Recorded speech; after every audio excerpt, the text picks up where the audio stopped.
¿Alguna vez te has detenido a cavilar por qué la milenaria escritura no se refiere a una sola morada celestial, sino a un trío de reinos celestiales perfectamente diferenciados? Esta particularidad, con frecuencia relegada al olvido o malinterpretada, es un crisol de verdades trascendentales. Constituye la columna vertebral para descifrar el propósito supremo del Creador, no solo para la totalidad del universo, sino también para el rumbo específico de tu propia vida. Entre los pergaminos sagrados, oculta a plena vista, reside una epifanía de tal envergadura, con tal poder de transfigurar la existencia, que asimilarla podría redefinir por completo tu percepción de tu conexión con la divinidad, del orbe que te rodea, e incluso de tu porvenir sempiterno. La mayoría de las veces nos enfrascamos en una incesante carrera por el éxito mundano, por la acumulación de fortuna, por el deleite en lujos y la posesión de comodidades tangibles, creyendo ciegamente que en ello hallaremos plenitud.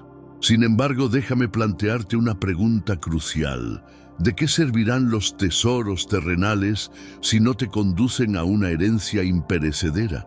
Las bendiciones que afanosamente perseguimos en esta esfera palidecen hasta la insignificancia si las comparamos con las dádivas incomprensibles que el Ser Supremo ha dispuesto para quienes lo buscan y comprenden su diseño magistral, incluida la revelación crucial de los tres cielos. El amor del Todopoderoso trasciende cualquier barrera de nuestra capacidad de asimilación. Está intrínsecamente entrelazado en cada fibra de su creación, manifestándose en lo físico, lo espiritual y lo eterno. Aún así, incontables almas apenas arañan la superficie de estas profundidades insondables. Nos permitimos ser arrastrados por distracciones mundanas, desaprovechando los mensajes trascendentales que lo divino ya ha inscrito en sus palabras sagradas. Pero hoy la inercia se rompe. Nos sumergiremos juntos, explorando lo que la Sagrada Escritura realmente nos desvela sobre los tres firmamentos. Iniciaremos nuestra expedición desde el firmamento que observas cada amanecer, para luego ascender a un dominio tan sublime, tan prístino, que desafía la mismísima lógica humana. Esto va más allá de una mera adquisición de saberes. Es una travesía hacia la transfiguración. Se trata de cómo vives, de cómo forjas tu andar con el Creador y de cómo persigues una opulencia verdadera y perdurable. Si te sientes listo para descorrer el velo de esta verdad impactante, tómate un instante para unirte a nuestra comunidad. Exploremos la palabra divina de maneras que te interpelen, te enciendan el espíritu y te provean de herramientas para el camino que se despliega ante ti. Emprendamos esta expedición que cambiará tu vida sobre los tres cielos, con mentes y corazones plenamente abiertos, listos para desenterrar los abismos del plan divino. Pero, ¿por qué debería importarnos la intrincada noción de múltiples cielos? ¿De qué manera esta comprensión influye en nuestro quehacer diario? La respuesta es de un calado inmenso. El discernimiento de estas tres esferas celestiales nos proporciona una panorámica más nítida del diseño excelso de Dios y amplifica nuestra conciencia sobre la íntima interconexión entre las dimensiones material y espiritual.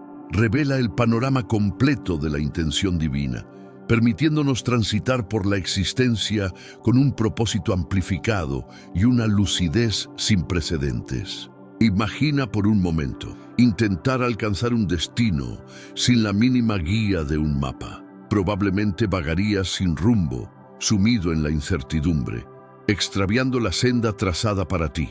De forma análoga, entender la estructura de los reinos celestiales es como que se te entregara un mapa cósmico. Nos asiste para conferir sentido a nuestras vivencias, a nuestras tribulaciones más arduas y, en última instancia, a nuestro destino final. Pero antes, comparte este video con alguien a quien aprecias. Nuestra misión más grande en la tierra es difundir la palabra del Señor. ¿Sabías que muchas personas carecen de conocimientos por falta de contenido adecuado? Envíalo a ese grupo de WhatsApp o públicalo en Facebook. Estoy seguro de que no te arrepentirás. Y si te gustan videos como este, comenta abajo, quiero más. Así sabré si realmente lo disfrutas y definitivamente traeré contenido nuevo similar. En 2 Corintios 12:2-4, el apóstol Pablo relata una vivencia tan mística como poderosa. Conozco a un hombre que pertenece a Cristo y hace 14 años fue arrebatado hasta el tercer cielo. No sé si fue en su cuerpo o fuera de él, solo Dios lo sabe. Y sé que este hombre fue transportado al paraíso y escuchó palabras inefables, cosas que a nadie le es permitido pronunciar. Las palabras de Pablo abren una grieta a un plano celestial que se sitúa más allá de nuestra realidad física, una esfera espiritual de tal profundidad que resiste cualquier descripción humana.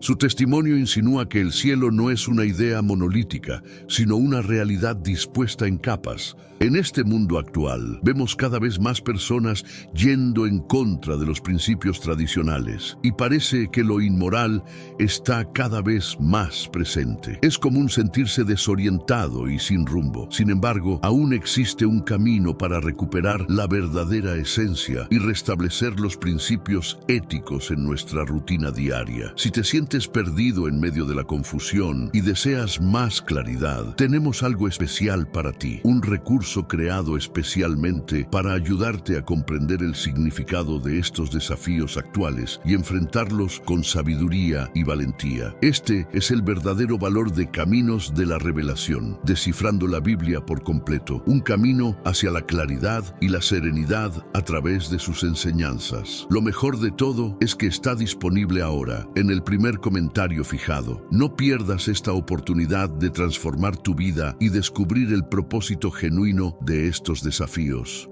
Ahora volvamos al tema principal del vídeo, donde cada estrato juega un papel insustituible en el gran propósito divino.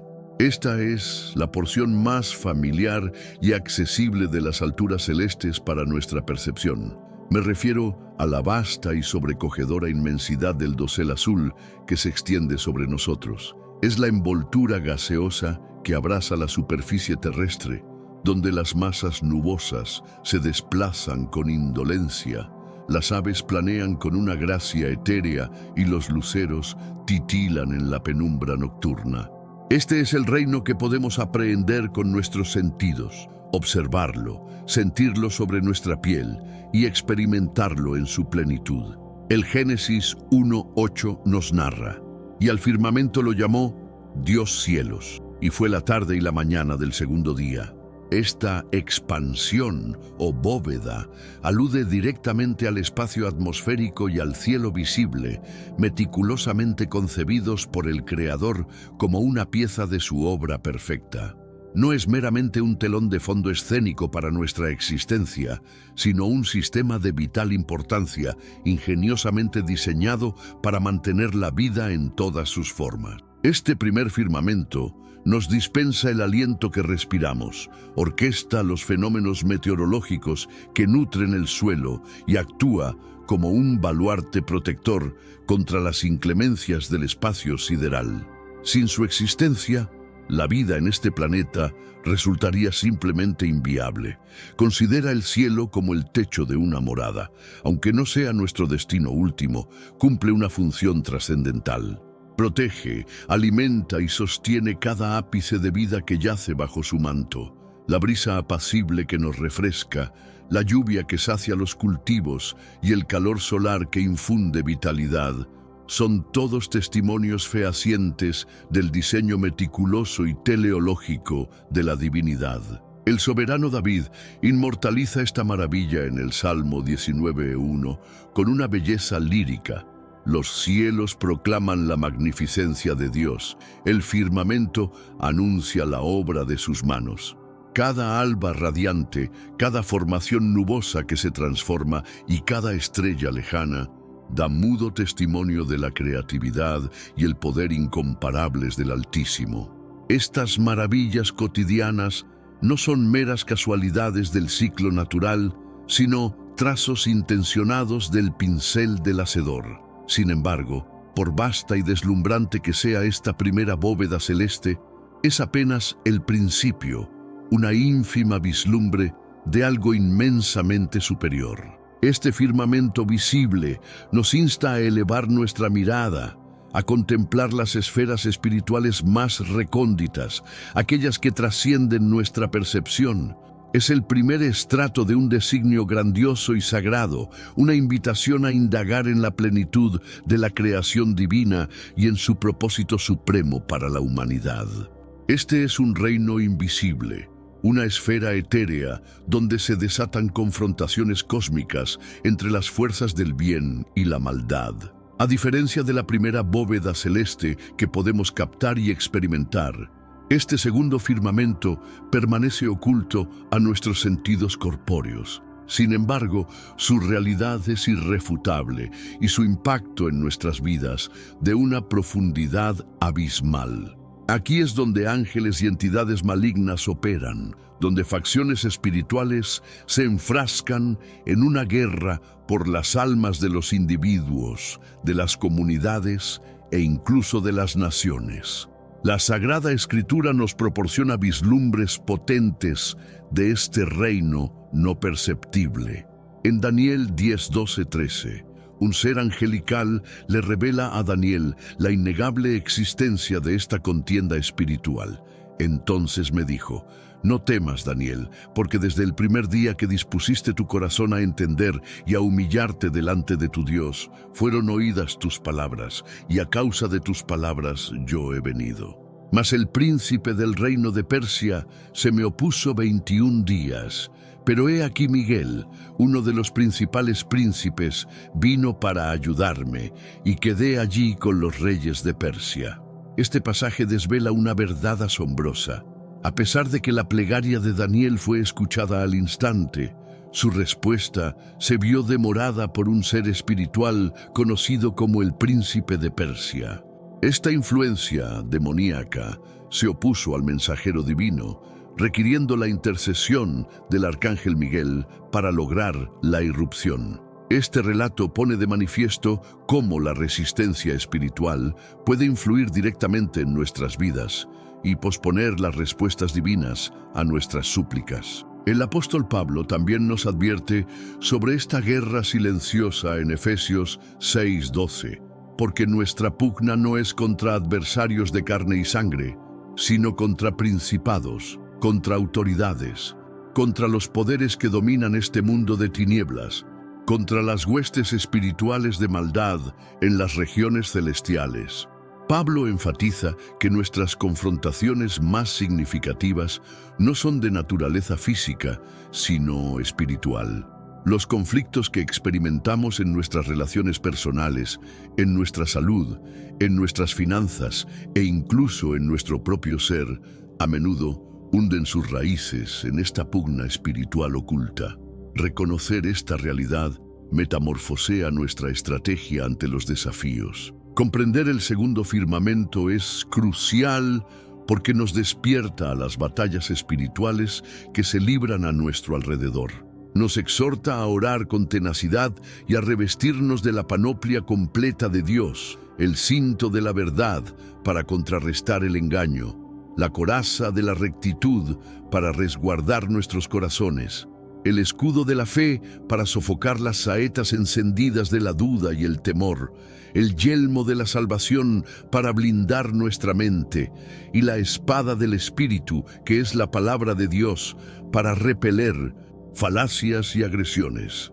La oración se alza como una de nuestras herramientas más formidablemente efectivas.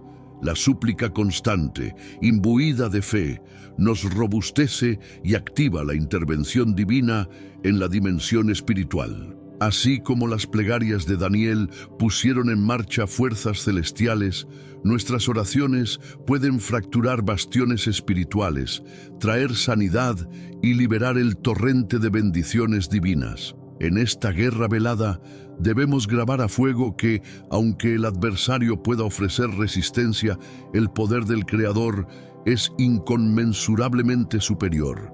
La victoria está asegurada para quienes se mantienen inmutables en su fe, ataviados con la armadura de Dios e inquebrantables en la oración. Este es el reino más sacrosanto, el más sobrecogedor y el más esplendoroso de toda la creación. Es el mismísimo salón del trono de Dios, el epicentro de su gloria, poderío y majestad perpetuos. A diferencia del primer firmamento que nuestros ojos pueden discernir, o del segundo, donde se libran batallas espirituales invisibles, este tercer firmamento es íntegramente puro, santo e impoluto por cualquier rastro de pecado, oscuridad o corrupción. Es una esfera de quietud perfecta y de una belleza tan indescriptible que existe más allá de los confines de la comprensión humana. En Apocalipsis 21:1-4, Juan nos comparte una epifanía de este reino celestial. Y contemplé la ciudad santa, la nueva Jerusalén, descendiendo del cielo, enviada por Dios, preparada como una prometida, ataviada para su desposado. Y escuché una voz potente que provenía del trono, anunciando: «Mirad, la morada de Dios ahora está entre los seres humanos, y Él habitará con ellos. Ellos serán su pueblo, y Dios mismo estará con ellos como su Dios. Enjugará cada lágrima de sus ojos. Ya no habrá más óbito, ni duelo, ni lamento, ni aflicción, porque el orden antiguo de las cosas ha caducado». Esta visión de la Nueva Jerusalén dibuja un lienzo de restauración final, un lugar donde Dios convivirá con su pueblo en perfecta sintonía. Todo rastro de sufrimiento, pesar y muerte será erradicado. Las cargas de esta vida se desvanecerán, y todo lo que perdurará será paz, regocijo y una comunión eterna con el Creador. El tercer firmamento no es una noción distante o abstracta, sino el hogar prometido para todos aquellos que han acogido la invitación salvífica de Dios a través de Jesucristo. Es un lugar de realización suprema, donde cada anhelo humano encuentra su plenitud y cada herida su sanación. Ni más tormento, ni más pavor, ni más separación de Dios. Este es el destino que aguarda a quienes transitan con fe. El apóstol Pablo nos ofrece una perspectiva rara y profunda sobre esta esfera divina en 2 Corintios 12:2-4. Conozco a un hombre que pertenece a Cristo y hace 14 años fue arrebatado hasta el tercer cielo. No sé si fue en su cuerpo o fuera de él, solo Dios lo sabe. Y sé que este hombre fue transportado al paraíso y escuchó palabras inefables, cosas que a nadie le es permitido pronunciar. El relato de Pablo sugiere que incluso él batalló para encontrar vocablos que describieran este reino glorioso. Trasciende la captación humana, un sitio de gozo inexpresable y de la presencia divina. Este destino definitivo es la culminación de la senda de fe de cada creyente. Es la recompensa prometida a quienes perseveran con fe. Un lugar donde el propósito eterno de Dios se materializa por completo.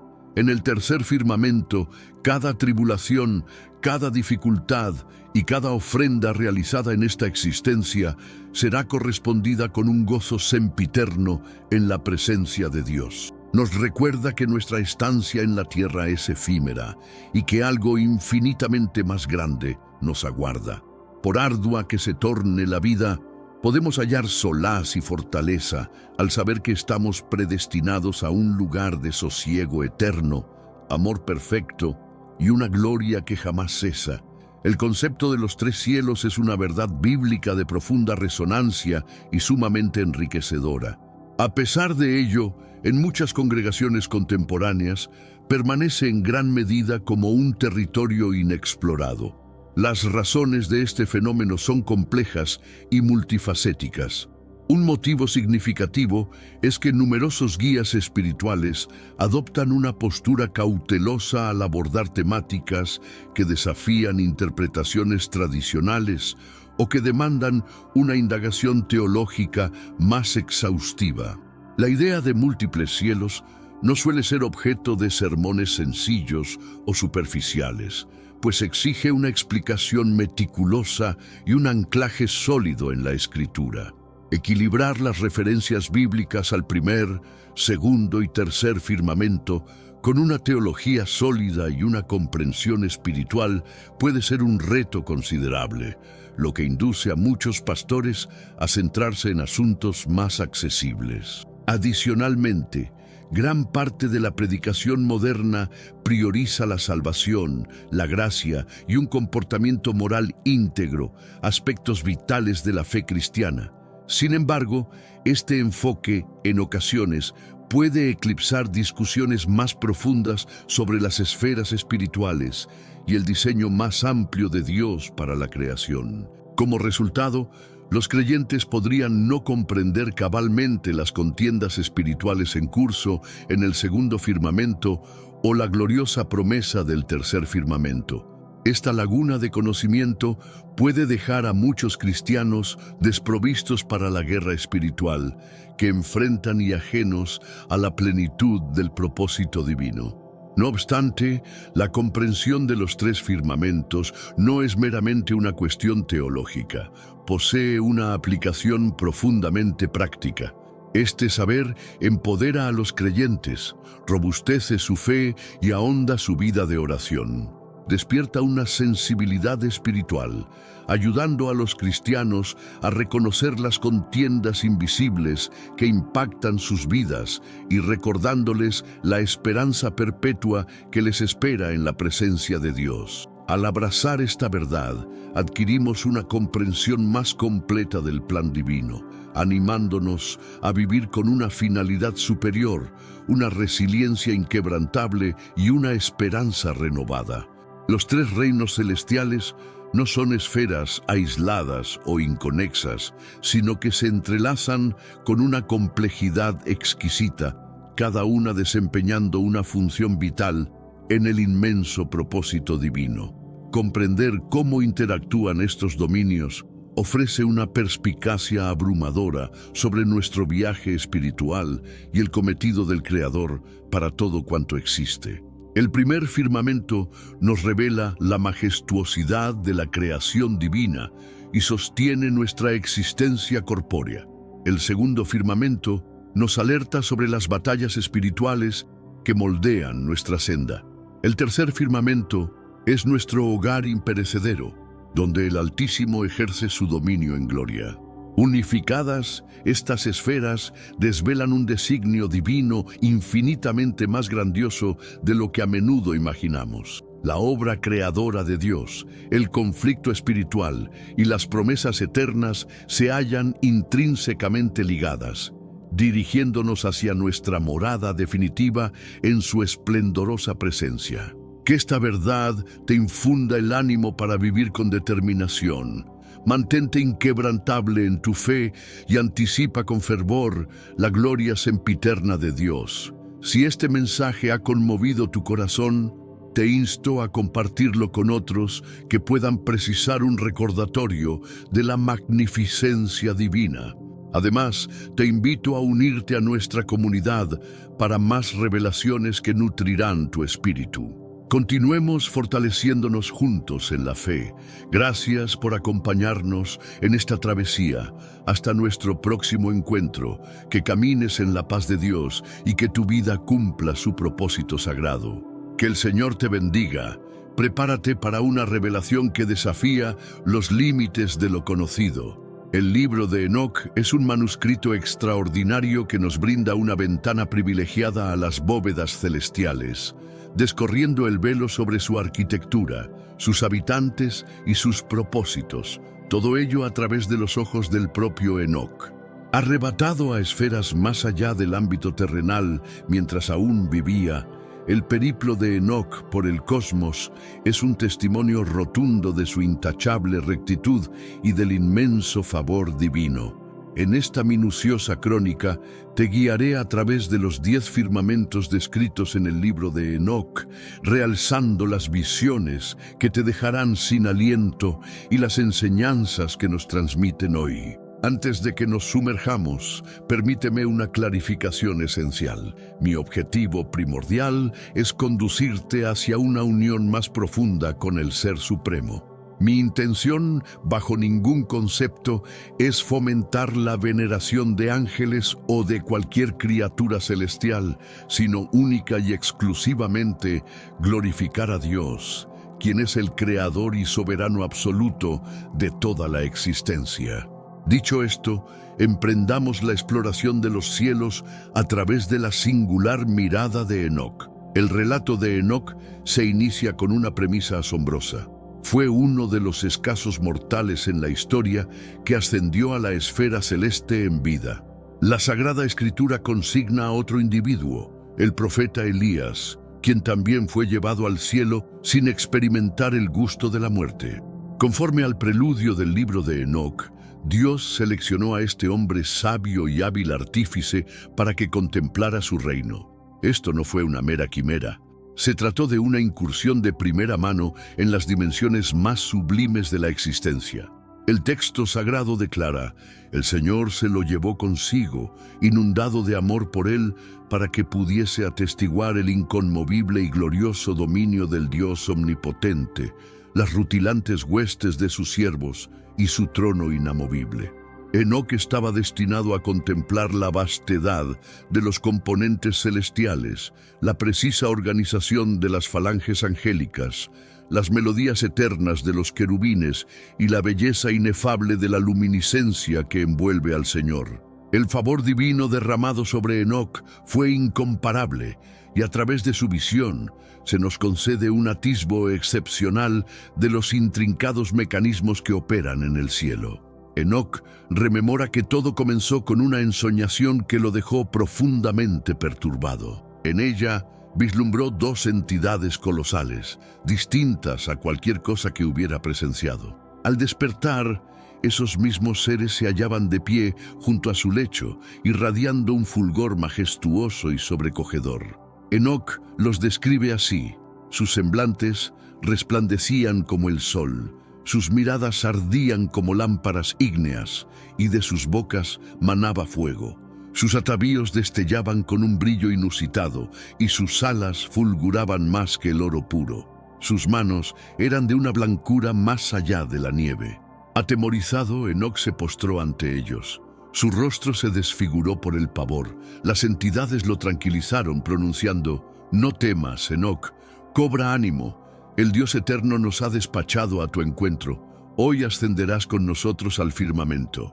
Enoc acató la orden, dejando a su linaje con precisas instrucciones sobre cómo conducirse durante su ausencia.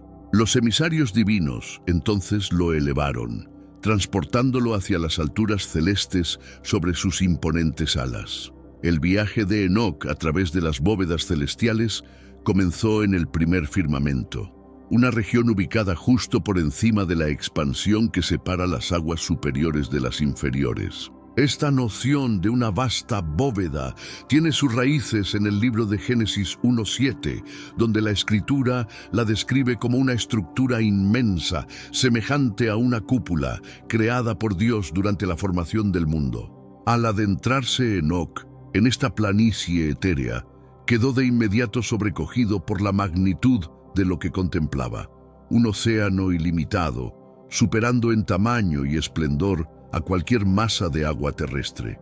Su vastedad resplandecía con un fulgor divino, evocándole la omnipotencia y la creatividad del Hacedor que rige todo lo existente. Dentro de esta esfera inmaterial, Enoc se encontró con un conjunto de figuras misteriosas, denominadas los ancianos. Estas entidades, envueltas en un aura de sabiduría ancestral y autoridad inherente, parecían encarnar el orden y la gobernanza de los dominios celestes. Junto a ellos, 2 centenares de ángeles, cada uno designado para supervisar las estrellas y los complejos movimientos de los astros. Estos mensajeros divinos ejecutaban sus sagradas responsabilidades con una precisión asombrosa, garantizando que las lumbreras celestiales se desplazaran conforme al plan impecable del Altísimo. El primer firmamento le desveló a Enoc un atisbo de la armonía y el equilibrio que sostienen toda la creación. El océano inmenso y las huestes angélicas demostraban la magnificencia y el orden del designio divino, donde hasta los astros se encuentran bajo su soberanía. Fue una introducción que inspiró humildad y asombro a las maravillas que le esperaban en los reinos superiores. Para Enoc, esto era solo el umbral, un primer paso en una travesía que lo llevaría más cerca del epicentro de la majestad de Dios. Al ascender Enoc hacia el segundo firmamento, la marcada disparidad con la luminosidad del primero resultó inmediatamente evidente. Este reino se encontraba envuelto en una oscuridad profunda y perturbadora, de una densidad mucho mayor que cualquier tiniebla experimentada en la esfera terrestre. No era un lugar de quietud, sino de una angustia palpable, donde Enoc fue testigo de ángeles caídos, seres antaño gloriosos, ahora confinados y atormentados, aguardando el día del juicio divino. Sus semblantes, velados por la sombra y la pesadumbre, portaban el gravoso fardo del arrepentimiento, y sus lamentos incesantes resonaban a través de la vasta extensión, tejiendo una atmósfera de desesperación absoluta. Enoc, conmovido por el espectáculo de su sufrimiento, interrogó a sus guías angélicos sobre el motivo de tal condena. Los ángeles le explicaron: estos son aquellos que se desviaron del Señor, desobedeciendo sus estatutos, siguieron su propio arbitrio y se aliaron con su regente, quien está aprisionado en el quinto firmamento. Eran los vigilantes, las entidades celestiales que se habían insubordinado contra la autoridad divina, abandonando su cometido sagrado para perseguir sus propios apetitos. Su rebelión no solo les acarreó la caída, sino que también desataron el caos y la corrupción en el orbe, un legado que exigía un juicio inapelable. El segundo firmamento sirvió como una sombría advertencia de las consecuencias intrínsecas a la desobediencia a la voluntad divina. Era un dominio de rendición de cuentas, donde incluso las criaturas más poderosas se enfrentaban a la justicia del Creador. Para Enoc, la vivencia fue un recordatorio contundente de la rectitud inquebrantable de lo divino. Los clamores de los ángeles proscritos resonaron en su mente, funcionando como una potente llamada de atención sobre la seriedad de las implicaciones de nuestras decisiones, ya sea al servicio o en franco desafío al Altísimo. El tercer firmamento se presentó en un contraste deslumbrante con la profunda oscuridad y el desasosiego del segundo. Este dominio, conocido como el paraíso, era un santuario de belleza y serenidad inenarrables, saturado del fulgor de las bendiciones divinas. Al arribar, Enoc contempló un paisaje que quitaba el aliento, desbordante de vitalidad. Árboles majestuosos florecían con infinidad de colores, sus dulces perfumes impregnando el ambiente. Sus frutos, rebosantes y maduros, destellaban con un resplandor celestial, mientras arroyos de miel, leche, aceite y vino fluían mansamente por la tierra, configurando una atmósfera de divina opulencia. En el epicentro mismo de este paraíso se erguía el árbol de la vida, un símbolo magnífico de la bondad eterna de Dios. Sus ramas luminosas titilaban con matices carmesí y dorados, y sus raíces se extendían hasta los confines mismos de la tierra. El árbol de la vida emanaba una sensación de santidad y una magnificencia que sobrepasaban la comprensión humana, un testamento elocuente de la grandeza del Creador. Los ángeles que escoltaban a Enoc explicaron que este Edén celestial estaba reservado para los justos, aquellos que habían moldeado sus vidas en consonancia con la voluntad divina. Eran las almas que habían mostrado compasión por los desvalidos, saciado a los hambrientos, vestido a los despojados y caminado con humildad y equidad ante el Señor. Esta era su recompensa perpetua, un lugar de reposo y un júbilo que superaba cualquier fantasía. No obstante, no la totalidad del tercer firmamento era idílica. A Enoc también se le reveló la región septentrional, un enclave de tormento destinado a los impíos. Esta área lúgubre y sobrecogedora estaba marcada por ríos de fuego y llamas inextinguibles, donde quienes practicaban la hechicería, la idolatría y otras graves transgresiones enfrentaban un castigo eterno. La imaginería de esta región ígnea refleja con sorprendente fidelidad las descripciones bíblicas del infierno, recordándole a Enoc y a todo aquel que escuche su relato las serias consecuencias de apartarse de la rectitud divina. En la cuarta bóveda celeste, a Enoc se le concedió una visión extraordinaria de los intrincados mecanismos celestes que rigen el cosmos. Este dominio bullía con un orden divino, donde el sol, la luna y las estrellas se movían con una exactitud prístina bajo la guía de seres angélicos. Enoc se maravilló ante la luz radiante del sol, cuya intensidad superaba en 7 veces la de la luna. Cada cuerpo celestial seguía su órbita designada, iluminando la creación y marcando el paso del tiempo con una constancia inquebrantable.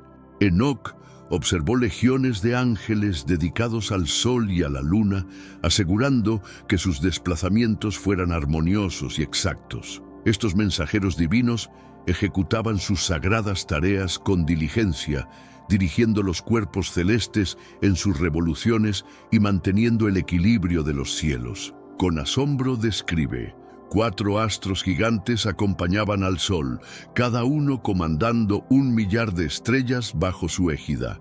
Al caer la noche, angélicos seres flamígeros, dotados de 6 alas, tomaban sus puestos, guiando la carroza solar a través de las celestes alturas.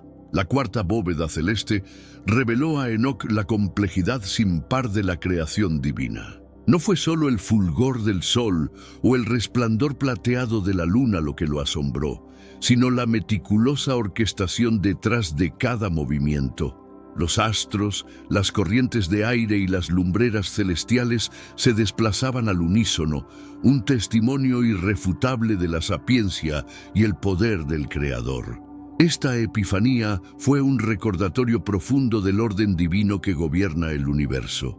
Cada detalle, desde el surgimiento del sol hasta las fases de la luna, formaba parte del plan inmaculado de Dios. Para Enoc, el cuarto firmamento fue un atisbo de la majestad del designio del Creador, una sinfonía armoniosa que enfatizaba la perfección de su voluntad. El quinto firmamento se revelaba como un paraje sombrío y sobrecogedor, un dominio ensombrecido por la carga del pesar y la insubordinación.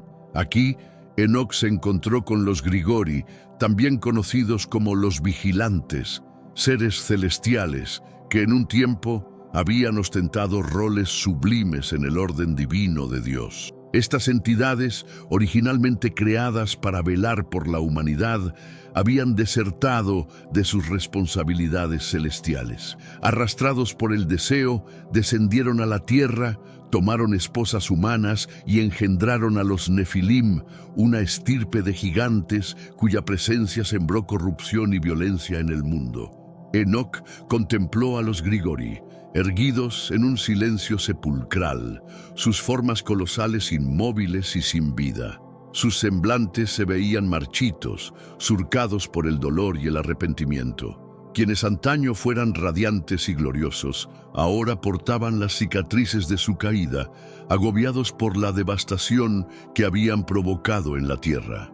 Los ángeles que acompañaban a Enoc le explicaron que los Grigori estaban condenados a esta condición. Su castigo era un periodo de perpetuo luto y anticipación del juicio final. Si bien se les había concedido inmenso poder y responsabilidad, su desobediencia condujo al caos y al sufrimiento, y su incapacidad para adherirse a la voluntad divina los hizo indignos de su anterior esplendor. Para Enoc, el quinto firmamento fue una lúgubre lección sobre las desastrosas secuelas de desviarse del camino trazado por Dios. Sirvió como una contundente advertencia de que ni siquiera las entidades más poderosas son inmunes a las consecuencias de la desobediencia. La visión de los vigilantes caídos, ahora sumidos en la desesperación, reforzó el alto precio de abandonar los mandatos divinos. El sexto firmamento se presentaba como un reino de luminosidad y consonancia sin parangón, un dominio donde el orden y la magnificencia divinos se exponían en todo su esplendor. Enoc quedó absorto ante la brillantez radiante de esta esfera, donde la majestad del Todopoderoso se reflejaba en cada rincón. Aquí, 7 cohortes de ángeles se dedicaban por entero al estudio de los complejos mecanismos del cosmos. Estos seres celestiales observaban los movimientos de las estrellas, las rotaciones de las galaxias y las fases lunares, garantizando que todo operara en perfecta sintonía con el diseño supremo de Dios. Estos ángeles no solo eran los guardianes del saber, sino también devotos adoradores de una entrega sin igual. Sus cánticos de alabanza resonaban por todo el sexto firmamento, melodías tan prístinas y sublimes que Enoc las halló indescriptibles. Las armonías de sus voces se entrelazaban con la luz del reino, creando una atmósfera de reverencia y júbilo que las palabras no podían abarcar plenamente. Entre estas huestes angélicas se encontraban los imponentes arcángeles, seres dotados de vasta autoridad y responsabilidad. A cargo de la supervisión de los ángeles y del orden natural de la creación, los arcángeles actuaban como custodios de la voluntad divina. Garantizaban que el equilibrio de los cielos y de la tierra se mantuviera, erigiéndose como guardianes de la obra maestra cósmica de Dios. Para Enoc, el sexto firmamento fue una epifanía de precisión divina y de adoración, donde cada desplazamiento y cada sonido eran un testimonio elocuente de la gloria de Dios. Este reino le recordó la unidad y la consonancia que surgen de vivir en conformidad con la voluntad divina. Fue un lugar que infundió tanto asombro como inspiración, una vislumbre de la belleza que se desvela cuando la creación cumple su propósito en perfecta alineación con el plan del Creador. El séptimo firmamento fue la cima de la expedición de Enoc, el dominio más aterrador y a la vez el más inspirador que había encontrado. Este era el sagrado emplazamiento de los ardientes ejércitos de ángeles, una hueste tan imponente y poderosa que su mera presencia resultaba casi inabarcable. Entre ellos se contaban los querubines, los serafines y los tronos con múltiples ojos, cada uno irradiando una intensidad de luz y fuerza que reflejaba su proximidad al Creador. Su resplandor inundaba la vastedad, y sus incesantes himnos de adoración resonaban como un trueno, vibrando con una reverencia que era a la vez majestuosa e infundía humildad. Estos seres celestiales rodeaban el trono de Dios, que refulgía con una luz ilimitada y un esplendor que desafiaba la descripción. Enoc quedó pasmado por la inmensidad de la escena ante él. La luz que emanaba del trono era tan pura y abrumadora que cayó de bruces, temblando ante la santidad del Omnipotente. Cada rincón del séptimo firmamento irradiaba la gloria de Dios, y las vastas huestes angélicas lo adoraban con una devoción inquebrantable. En este instante de asombro y pavor, Dios, en su infinita misericordia, ordenó al arcángel Miguel que elevara a Enoc. Miguel se aproximó a Enoc con benevolencia, asistiéndole a ponerse de pie ante la venerable presencia del Señor. Por mandato divino, Miguel revistió a Enoc con vestiduras de gloria y lo ungió con un óleo celestial radiante. Esta transfiguración fue profunda. Enoc, ahora ataviado con ropajes celestiales, se asemejó a los ángeles, su forma terrenal transmutada en una efigie resplandeciente, propia del cielo. Para Enoc, el séptimo firmamento fue a la vez una lección de humildad y una metamorfosis, un potente recordatorio de la santidad y la piedad de Dios. Marcó la culminación de su travesía, llevándolo a la presencia del Creador y preparándolo para su propósito eterno como testigo de la majestad divina. El octavo firmamento, conocido como Mut, era un dominio de vasta influencia cósmica, donde se orquestaba el delicado equilibrio de las estaciones y los movimientos de los cuerpos celestes. En esta sublime esfera, Enoc observó los cambios de las estaciones, entidades encargadas de guiar las transiciones entre períodos de aridez y lluvia, de calor y de frío.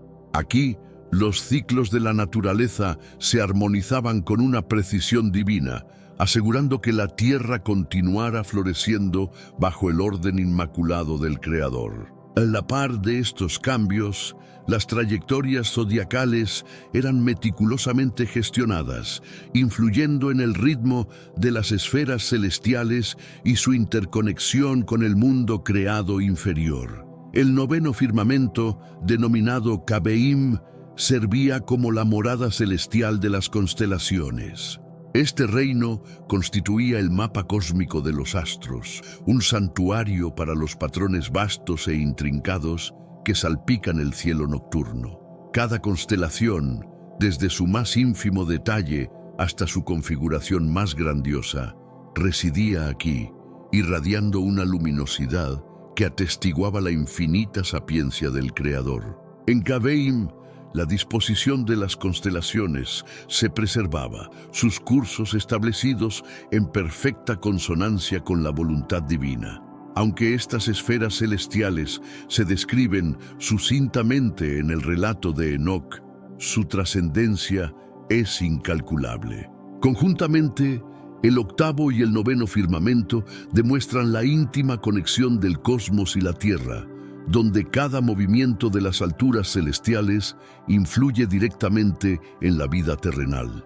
Para Enoc, estos reinos revelaron la inmensidad de la soberanía divina, donde incluso los astros y las estaciones operan bajo su dictado. Estos firmamentos eran un testamento elocuente del intrincado diseño de Dios, un recordatorio de que toda la creación obra en armonía para cumplir su propósito sagrado.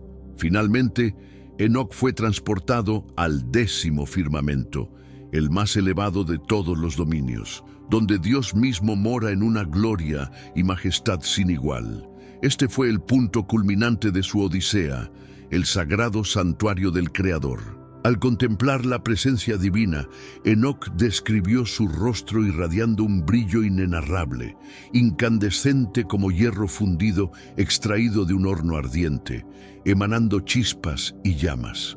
La intensidad pura de la apariencia de Dios sumió a Enoc en un asombro reverente y un temor sobrecogedor, dejándolo abrumado por la magnitud de la santidad y el poder divinos. Rodeando el sitial de Dios se encontraban incontables querubines y serafines, entidades angélicas de la más alta jerarquía. Sus formas irradiaban luz y esplendor. Estas huestes celestiales entonaban cánticos de alabanza incesante, sus voces mezclándose en una sinfonía armoniosa que glorificaba a Dios sin interrupción. Su adoración resonaba a través del décimo firmamento, un testimonio imperecedero de la grandeza inmutable y la soberanía eterna del Creador. En medio de esta visión avasalladora, Dios se pronunció con autoridad y compasión, declarando: «Que Enoc habite ante mi rostro por la eternidad».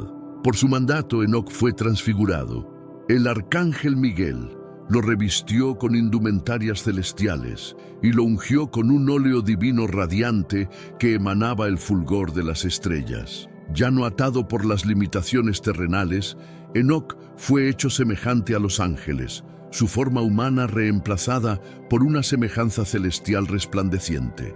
Esta etapa final del viaje de Enoc desveló el propósito supremo de su ascensión: erguirse ante Dios, presenciar su gloria y servir como testimonio a la humanidad de la majestad, justicia y amor del Creador. El décimo firmamento, con su luz indescriptible y su adoración incesante, ofreció a Enoc y a través de él a todos nosotros un atisbo de la eternidad, donde Dios reina de forma suprema.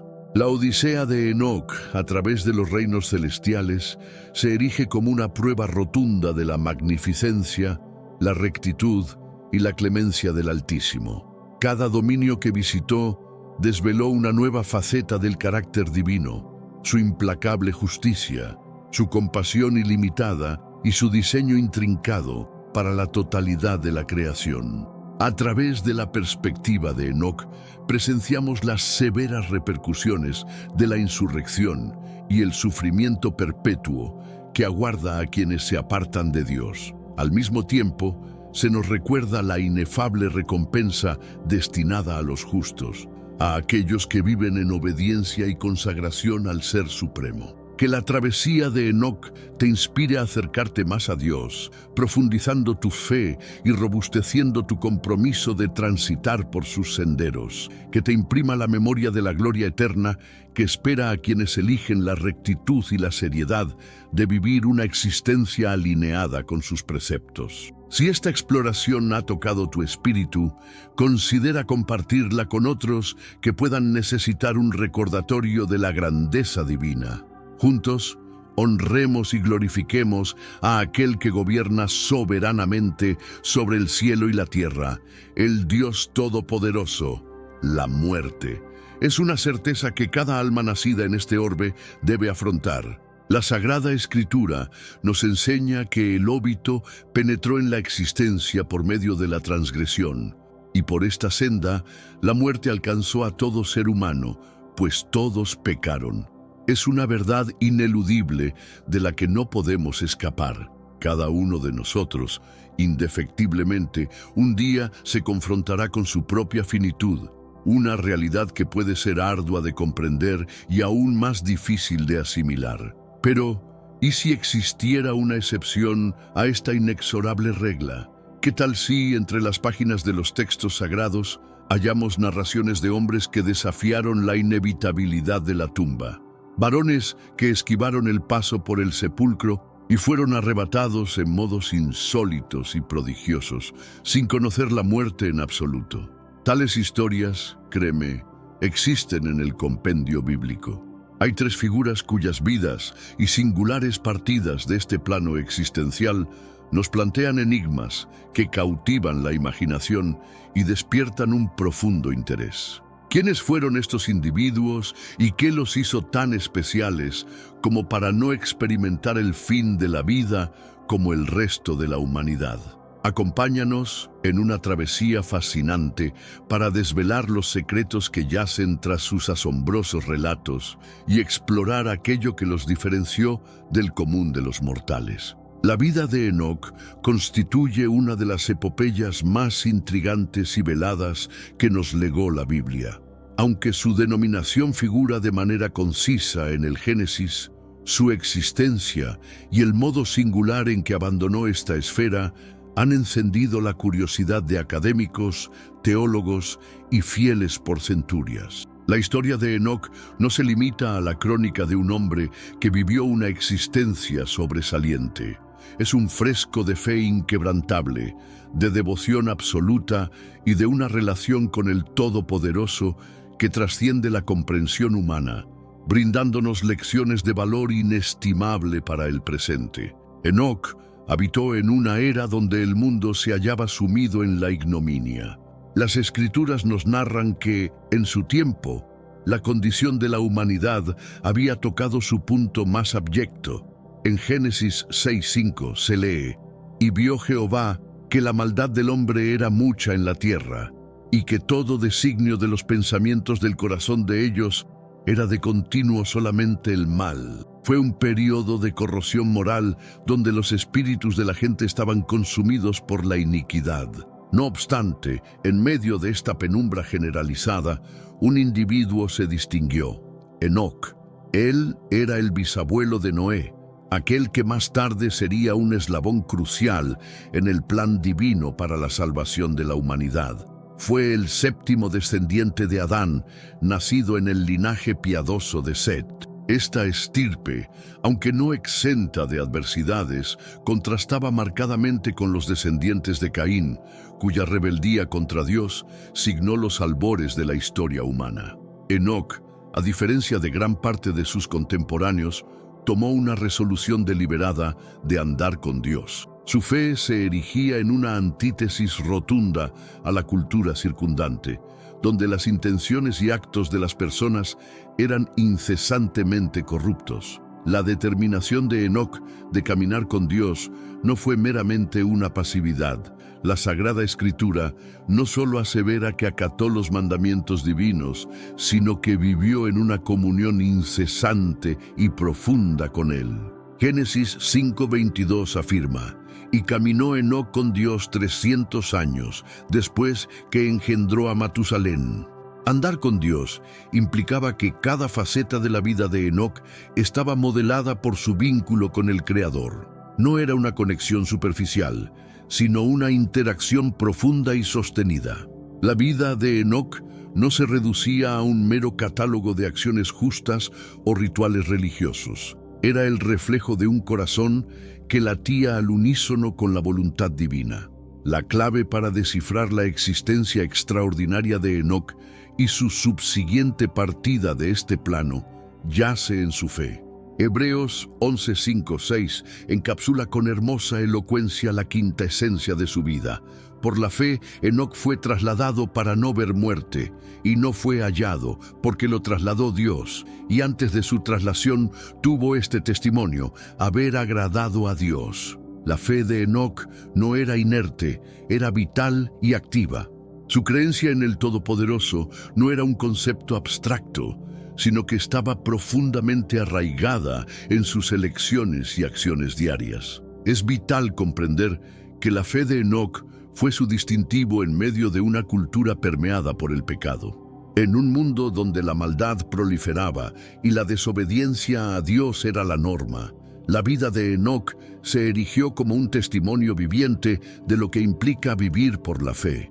Él anduvo con Dios por su convicción inquebrantable de que Dios existía, que Dios era benevolente y que Dios era digno de su confianza y sumisión. La fe de Enoc no se limitaba a aceptar la existencia de Dios. Se trataba de forjar una relación profunda con Él, un vínculo que modelaba cada decisión, cada acción y cada pensamiento. A raíz de la fe inquebrantable de Enoc, el Todopoderoso lo reclamó. La Biblia asevera que Dios se lo llevó, lo que significa que Enoc no experimentó el tránsito que nosotros conocemos como muerte. Esta frase ha generado innumerables especulaciones y un gran misterio. Sin embargo, la implicación más profunda es que el Creador, en su favor divino, condujo a Enoc directamente a su presencia. Él eludió el sepulcro por completo. Enoc simplemente desapareció, pues Dios se lo llevó. Este es un acontecimiento asombroso y único en las Escrituras, y se yergue como un monumento a la profundidad de la fe de Enoc y a la intimidad de su relación con Dios. La vida de Enoc es una poderosa interpelación para que examinemos nuestra propia senda junto a lo divino. En un mundo saturado de distracciones y tentaciones, donde el pecado a menudo parece una fuerza dominante, el relato de Enoc nos desafía a vivir de un modo radicalmente distinto. Nos obliga a plantearnos una pregunta incómoda. ¿Caminamos con Dios de la misma manera que lo hizo Enoc? Enoc no era un ser exento de fallas, pero su corazón estaba absoluta y plenamente consagrado a Dios. Era un hombre de fe, y su devoción al Altísimo no era una mera observancia exterior, sino el reflejo de una transformación interior. Vivió de tal forma que su comunión con Dios no era solo una parte de su existencia, sino el aspecto que la definía por completo. Este es el arquetipo de vida que el Hacedor anhela para nosotros. ¿Qué aspecto tendría nuestra existencia si la viviéramos con la misma entrega que Enoc personificó?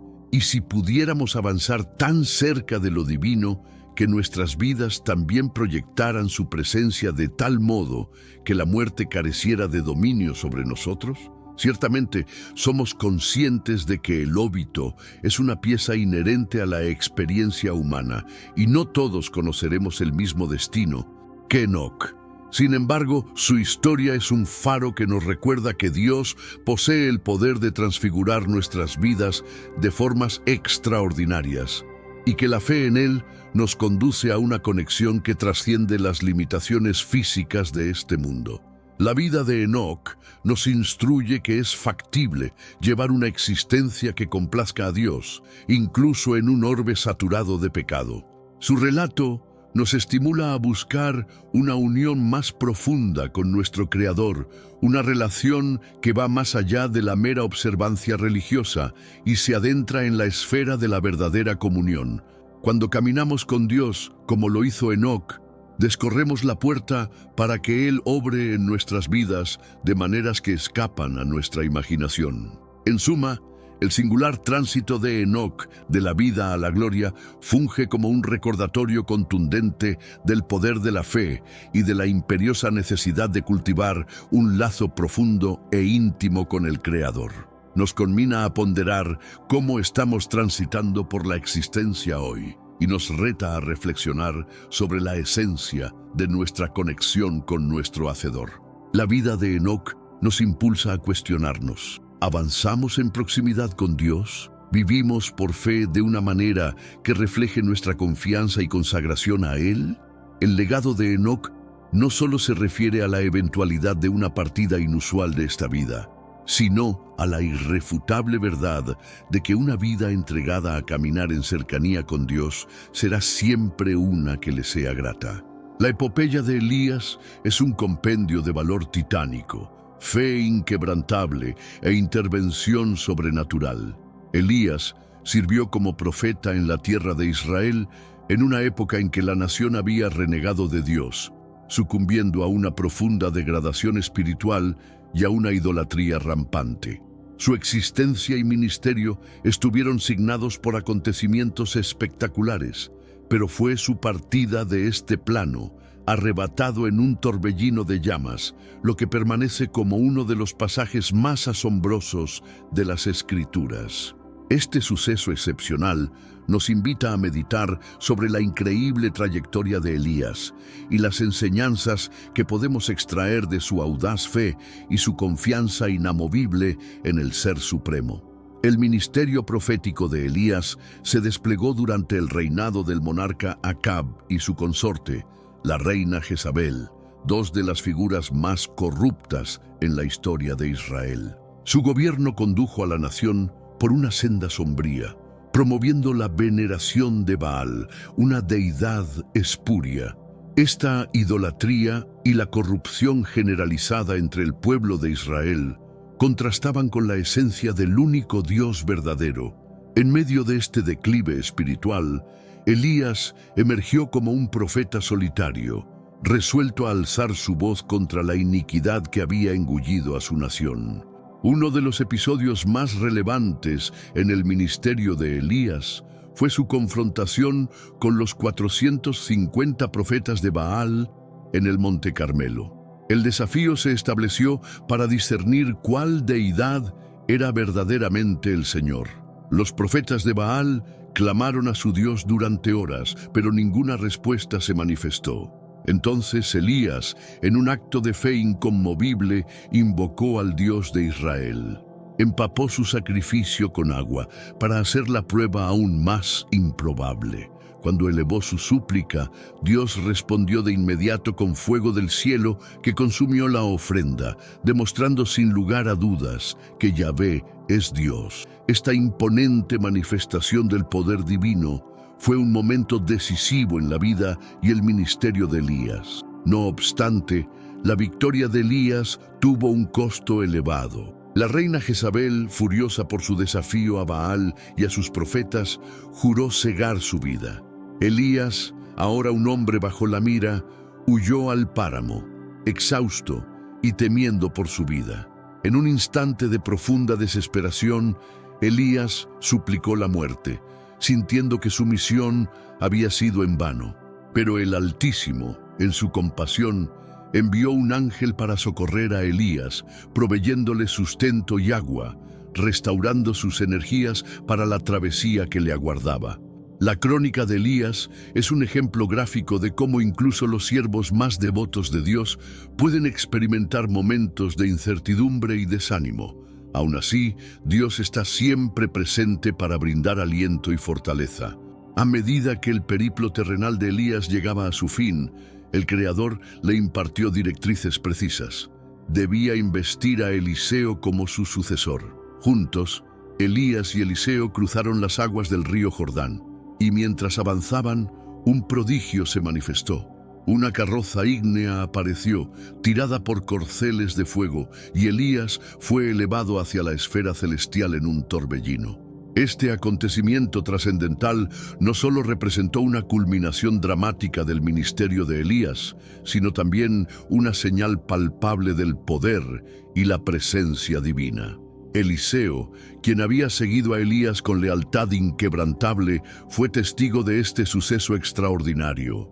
Mientras Elías ascendía a las alturas, su manto, símbolo de su potestad profética, cayó sobre Eliseo, señalando el traspaso de la unción divina a la siguiente generación. Este instante marcó un giro poderoso en el ministerio profético de Israel, ya que Eliseo continuaría la obra de Elías con la misma intrepidez y fe. La partida de Elías en un torbellino de fuego es uno de los momentos más espectaculares y enigmáticos de la Biblia. A diferencia de Enoc, quien fue arrebatado sin experimentar la muerte, la partida de Elías fue única, siendo tanto un triunfo como un misterio. Su vida había estado colmada de actos milagrosos y audaces proclamaciones de la verdad divina. Su ascenso en un torbellino ígneo no fue meramente un instante de transición.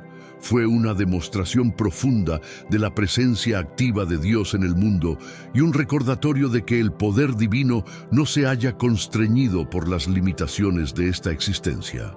La historia de Elías nos convoca a vivir con una fe inquebrantable y una audacia que no cede, especialmente en tiempos de oposición y adversidad. Fue un hombre que se mantuvo firme en su creencia en Dios, incluso cuando la nación que lo rodeaba estaba sumida en la idolatría, la injusticia y la oscuridad espiritual. A pesar de afrontar constantes amenazas a su vida y de soportar hondas luchas personales, Elías jamás vaciló en su consagración al Dios al que servía.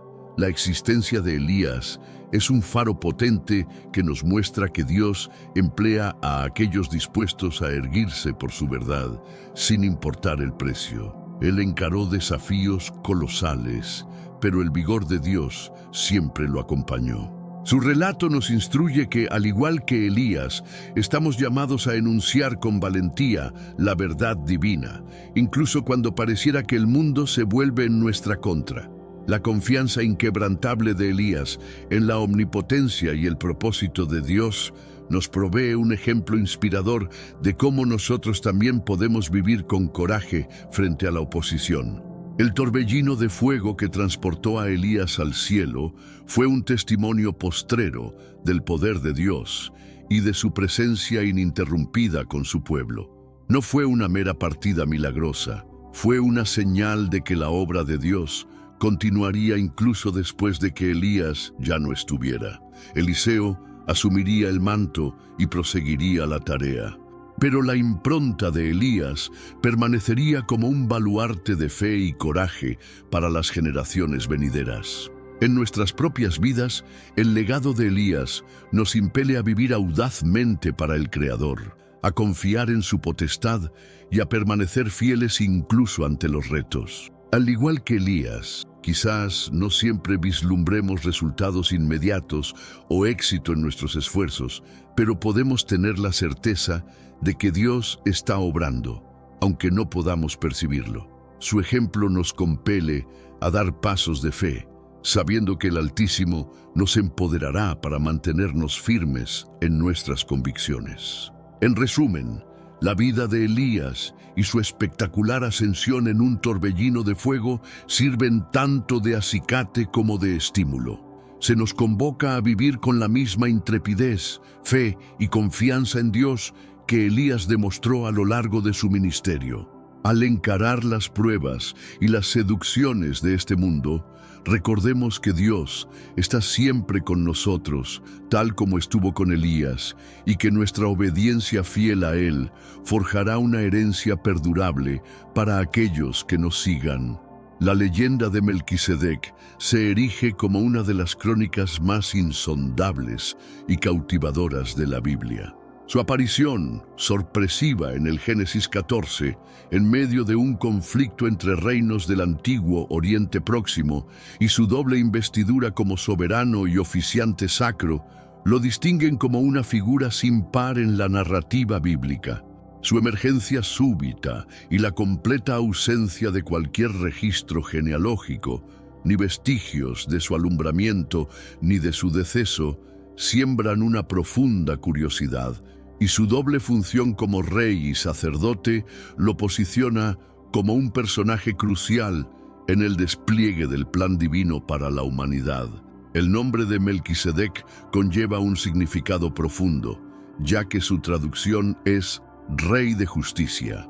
Además, gobernaba Salem, una ciudad que en el futuro sería conocida como Jerusalén, a menudo simbolizada como la urbe de la paz. Este doble título de Rey de Justicia y Rey de Paz posee una relevancia mayúscula, no solo para su tiempo, sino también para comprender la narrativa bíblica en su vasta extensión. Cuando Abraham se encontró con Melquisedec tras liberar a su sobrino Lot, este último le ofreció pan y vino, un ademán sencillo pero de gran hondura. Acto seguido, Melquisedec bendijo a Abraham, pronunciando: «Bendito sea Abraham por el Dios Altísimo, hacedor de cielos y tierra».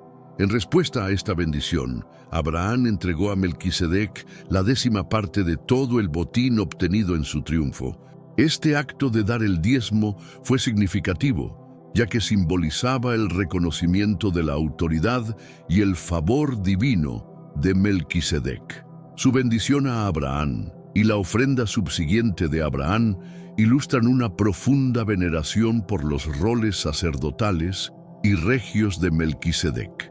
El oficio sacerdotal de Melquisedec se distinguía de aquel ejercido por los sacerdotes que más tarde aparecerían en la historia de Israel. Los oficiantes sacros en Israel pertenecían a la línea levítica, una estirpe que descendía de Aarón, y su autoridad dimanaba de su genealogía. En contraste, el sacerdocio de Melquisedec no se cimentaba en linaje o herencia. No existía registro de su ascendencia, y su posición dual como rey y sacerdote era completamente disímil al sacerdocio levítico. Su ministerio, por tanto, presagiaba algo de mayor trascendencia, vislumbrando el sacerdocio eterno de Jesucristo. La enigmática silueta de Melquisedec es aludida en varias ocasiones en el Nuevo Testamento, de manera preeminente en la Epístola a los Hebreos. El autor de Hebreos traza una poderosa vinculación entre Melquisedec y Jesucristo, presentando al primero como un arquetipo o emblema del sacerdocio perpetuo de Cristo. En Hebreos 7:3 se consigna: sin padre, sin madre, sin genealogía, sin principio de días ni fin de vida, hecho semejante al Hijo de Dios, permanece sacerdote para siempre. Esta descripción resalta la singularidad de Melquisedec, un ser que parece trascender los contornos habituales de la existencia humana. Sin árbol genealógico documentado, sin partida de nacimiento ni registro de defunción. Su sacerdocio es eterno, no arraigado en la descendencia humana, lo cual encuentra un paralelo con la naturaleza eterna del sacerdocio de Cristo. Algunos exegetas han conjeturado que Melquisedec no era meramente una figura histórica, sino que podría representar una manifestación preencarnada del propio Mesías. Su índole misteriosa y la carencia de cualquier registro genealógico han propiciado la visión de que Melquisedec podría ser una epifanía divina que anuncia a Cristo, o al menos un presagio del sacerdocio eterno que Jesús consumaría. Jesús, al igual que Melquisedec, Funge como sacerdote para siempre. A diferencia de los levitas, cuya autoridad se fundamentaba en el linaje humano, el sacerdocio de Jesús es eterno porque se ancla en su naturaleza divina. El ministerio de Melquisedec, por ende, opera como un símbolo del sacerdocio inmutable y sempiterno de Jesús. A través de la obra de Cristo se nos concede acceso a Dios, ya que Él intercede en nuestro favor, ofreciendo una mediación perpetua entre el Creador y la humanidad.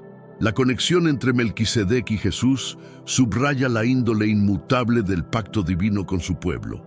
Así como el sacerdocio de Melquisedec fue eterno e ininterrumpido, el sacerdocio de Cristo es perenne e inalterable. Por medio de la obra de Jesús, discernimos que la alianza divina no está constreñida por la estirpe humana o la autoridad temporal. Se enraiza en una verdad divina e inextinguible. La historia de Melquisedec nos orienta hacia la culminación definitiva del plan divino. Jesucristo, el sumo sacerdote eterno, quien ofrece una intercesión sin fin en nombre de todos los que se acercan a Dios a través de él. Su sacerdocio no se rige por el tiempo o la tradición humana, sino que halla su origen en la esencia misma del Todopoderoso. Este sacerdocio inmutable es una fuente constante de esperanza y certeza para los creyentes, recordándonos que las promesas de Dios son eternas y que su designio de salvación nunca desfallecerá.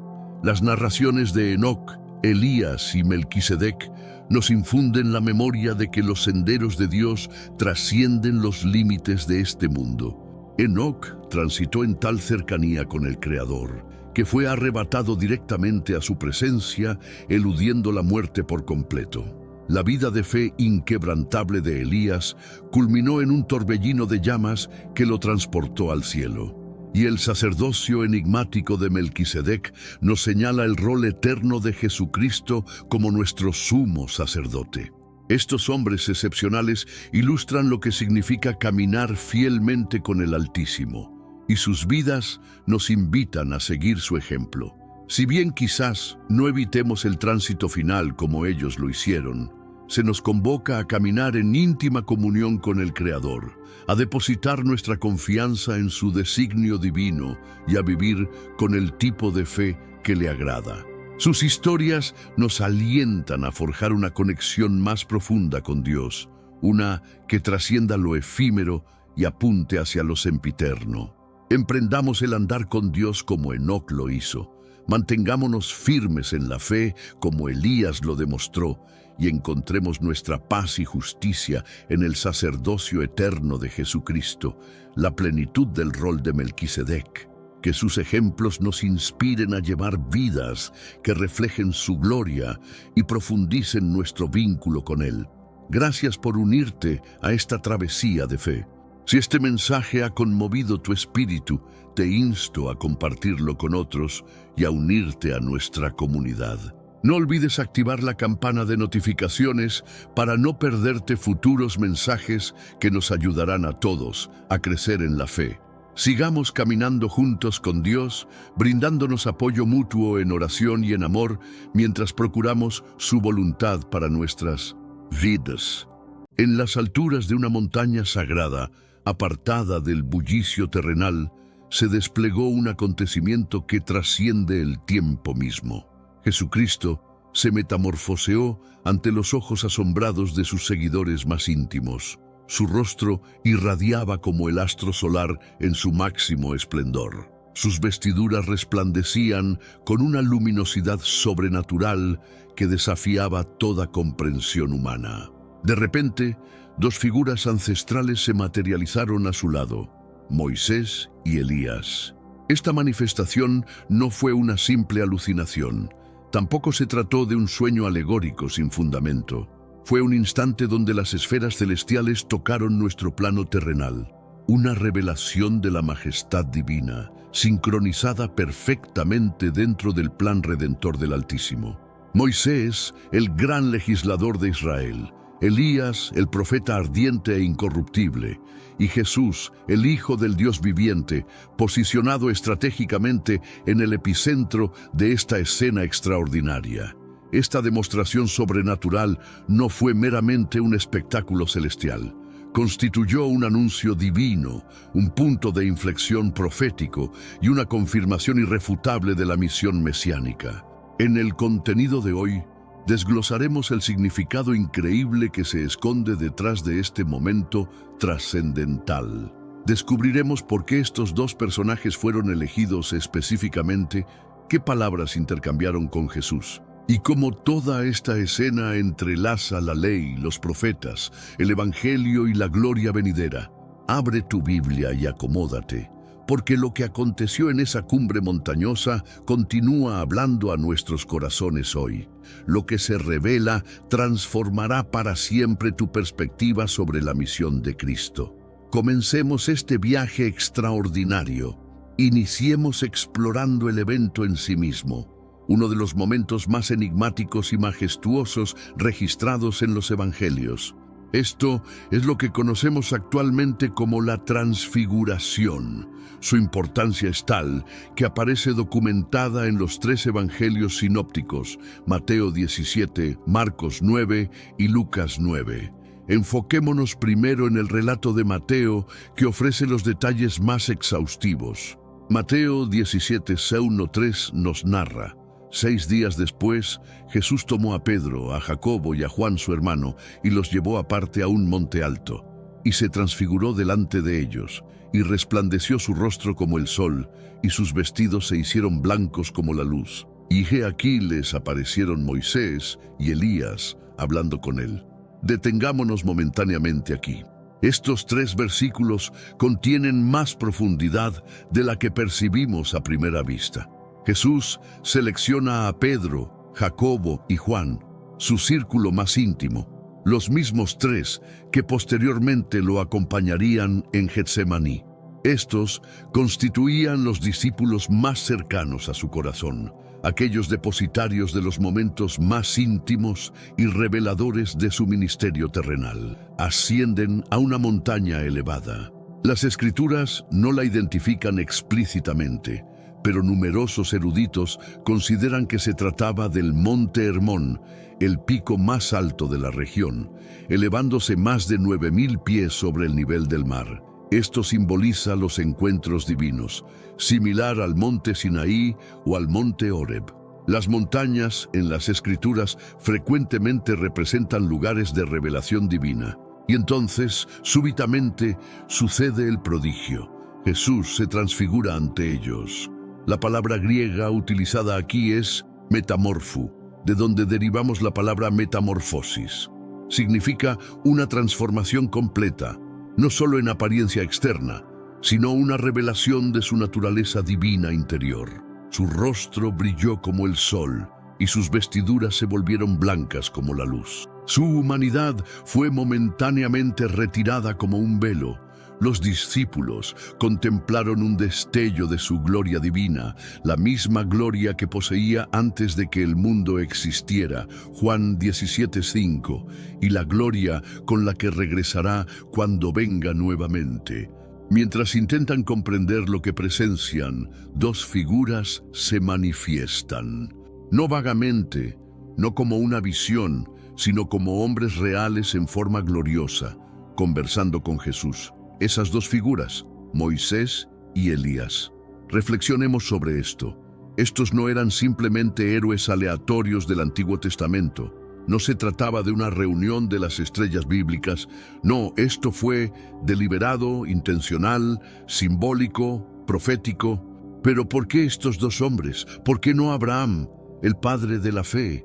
¿Por qué no David, el hombre conforme al corazón de Dios? ¿Por qué no Isaías, quien vio al Señor alto y sublime? ¿Por qué Moisés y Elías, juntos en esta montaña particular, en este momento específico, hablando directamente con Jesús? Pero antes, comparte este video con alguien a quien aprecias. Nuestra misión más grande en la tierra es difundir la palabra del Señor. ¿Sabías que muchas personas carecen de conocimientos por falta de contenido adecuado? Envíalo a ese grupo de WhatsApp o públicalo en Facebook. Estoy seguro de que no te arrepentirás. Y si te gustan videos como este, comenta abajo, quiero más. Así sabré si realmente lo disfrutas y definitivamente traeré contenido nuevo similar. Para responder esto, debemos profundizar en quiénes fueron realmente Moisés y Elías, no solo en la historia, sino en la narrativa divina de Dios. Su presencia revela algo masivo, algo que conecta el Antiguo y Nuevo Testamento. No estaban allí solo para Jesús. En este mundo actual, vemos cada vez más personas yendo en contra de los principios tradicionales, y parece que lo inmoral está cada vez más presente. Es común sentirse desorientado y sin rumbo. Sin embargo, aún existe un camino para recuperar la verdadera esencia y restablecer los principios éticos en nuestra rutina diaria. Si te sientes perdido en medio de la confusión y deseas más claridad, tenemos algo especial para ti, un recurso creado especialmente para ayudarte a comprender el significado de estos desafíos actuales y enfrentarlos con sabiduría y valentía. Este es el verdadero valor de Caminos de la Revelación, descifrando la Biblia por completo, un camino hacia la claridad y la serenidad a través de sus enseñanzas. Lo mejor de todo es que está disponible ahora, en el primer comentario fijado. No pierdas esta oportunidad de transformar tu vida y descubrir el propósito genuino de estos desafíos. Ahora volvamos al tema principal del vídeo. Estaban allí para Pedro, Jacobo y Juan, y están allí para nosotros, los lectores y oyentes de este misterio sagrado. Para comprender verdaderamente por qué Jesús se encontró con ellos, primero debemos entender qué representaba cada uno, qué lograron y qué significaba su aparición junto a Jesús para el reino de Dios. Exploremos ahora a Moisés y luego a Elías. Comencemos con Moisés, una de las figuras más veneradas y fundamentales en toda la Escritura. Cuando pronuncias su nombre, generaciones de israelitas inmediatamente pensarían en el Éxodo, la ley, el pacto y la identidad misma de su nación. Moisés no fue simplemente un líder espiritual, fue un libertador, un legislador, un mediador, un profeta y un pastor para un pueblo rebelde. Su vida estuvo marcada por encuentros divinos, milagros imposibles e intercesión inquebrantable. Éxodo 33:11 declara: «Y hablaba Jehová a Moisés cara a cara, como habla cualquiera a su compañero». Permite que esto penetre profundamente. De todos los profetas, sacerdotes y patriarcas, solo de Moisés se dice que habló con Dios cara a cara. Poseía un nivel de intimidad con el Todopoderoso que ningún otro en la era del Antiguo Pacto experimentó. Ascendió al monte Sinaí, permaneció en la presencia de Dios y descendió con las mismas palabras del cielo grabadas en piedra. Moisés es aquel a través de quien se entregó la Torá, los primeros 5 libros de la Biblia: Génesis, Éxodo, Levítico, Números y Deuteronomio. Hasta el día de hoy, la tradición judía se refiere a estos libros como la ley de Moisés, pero la ley no era simplemente una lista de reglas, era un marco de pacto, un modelo para la santidad, la justicia, la adoración y la identidad nacional. A través de Moisés, Israel aprendió cómo vivir en relación con un Dios santo. Por supuesto, Moisés fue el instrumento elegido para liberar al pueblo de Dios de la esclavitud en Egipto. Se presentó ante Faraón con nada más que una vara y un llamado. Invocó plagas por mandato de Dios. Extendió su mano y partió el Mar Rojo. Guió a un pueblo obstinado y frecuentemente ingrato a través del desierto durante 40 años. Recibió el diseño del tabernáculo, la morada de Dios entre su pueblo. Entrenó a toda una generación en los caminos de la adoración. Cuando el pueblo pecó, Moisés intercedió. Cuando tuvieron sed, oró por agua.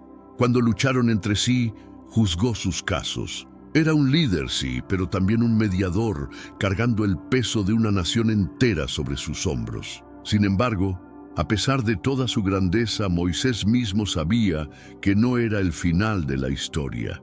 Profetizó la venida de alguien mayor, Deuteronomio 18:15.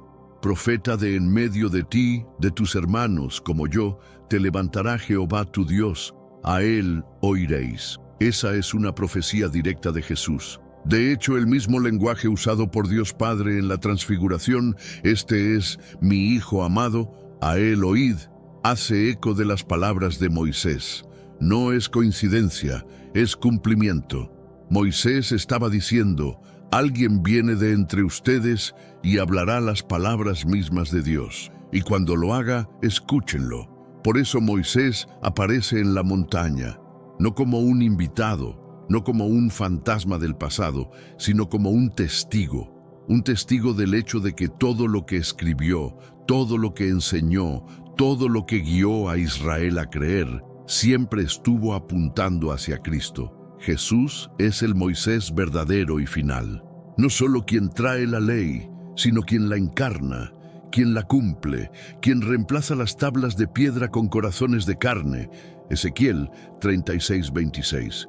No solo nos saca de Egipto, sino que nos libera del pecado y la muerte misma. No perdamos esto. En el Éxodo, el pueblo no podía soportar mirar el rostro de Moisés cuando brillaba con la gloria de Dios. Tuvo que usar un velo. Éxodo 34:33. Pero ahora en esta montaña, el velo es removido y los discípulos son invitados a contemplar la gloria de Cristo directamente. Cuando Moisés aparece en el monte de la transfiguración, no está allí para reclamar el protagonismo, está allí para pasar la antorcha. Su presencia dice, la ley ha cumplido su trabajo, el pacto que me di ha sido cumplido, aquel que profeticé ha llegado. Este es aquel que hemos estado esperando. Jesús no rechaza el legado de Moisés, lo completa. Mateo 5:17. No penséis que he venido para abrogar la ley o los profetas. No he venido para abrogar, sino para cumplir. Mientras Moisés permanece en gloria junto a Jesús, vemos la ley cara a cara con su cumplimiento. Y esa es solo la mitad del cuadro, porque del otro lado está Elías, el profeta de fuego, hacia quien nos dirigiremos ahora. Enfoquemos ahora nuestra atención en Elías, el profeta de fuego.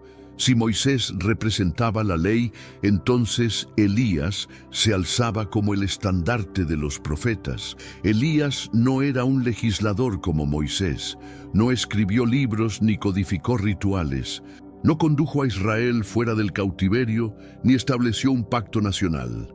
Pero lo que Elías sí hizo fue quizás aún más explosivo.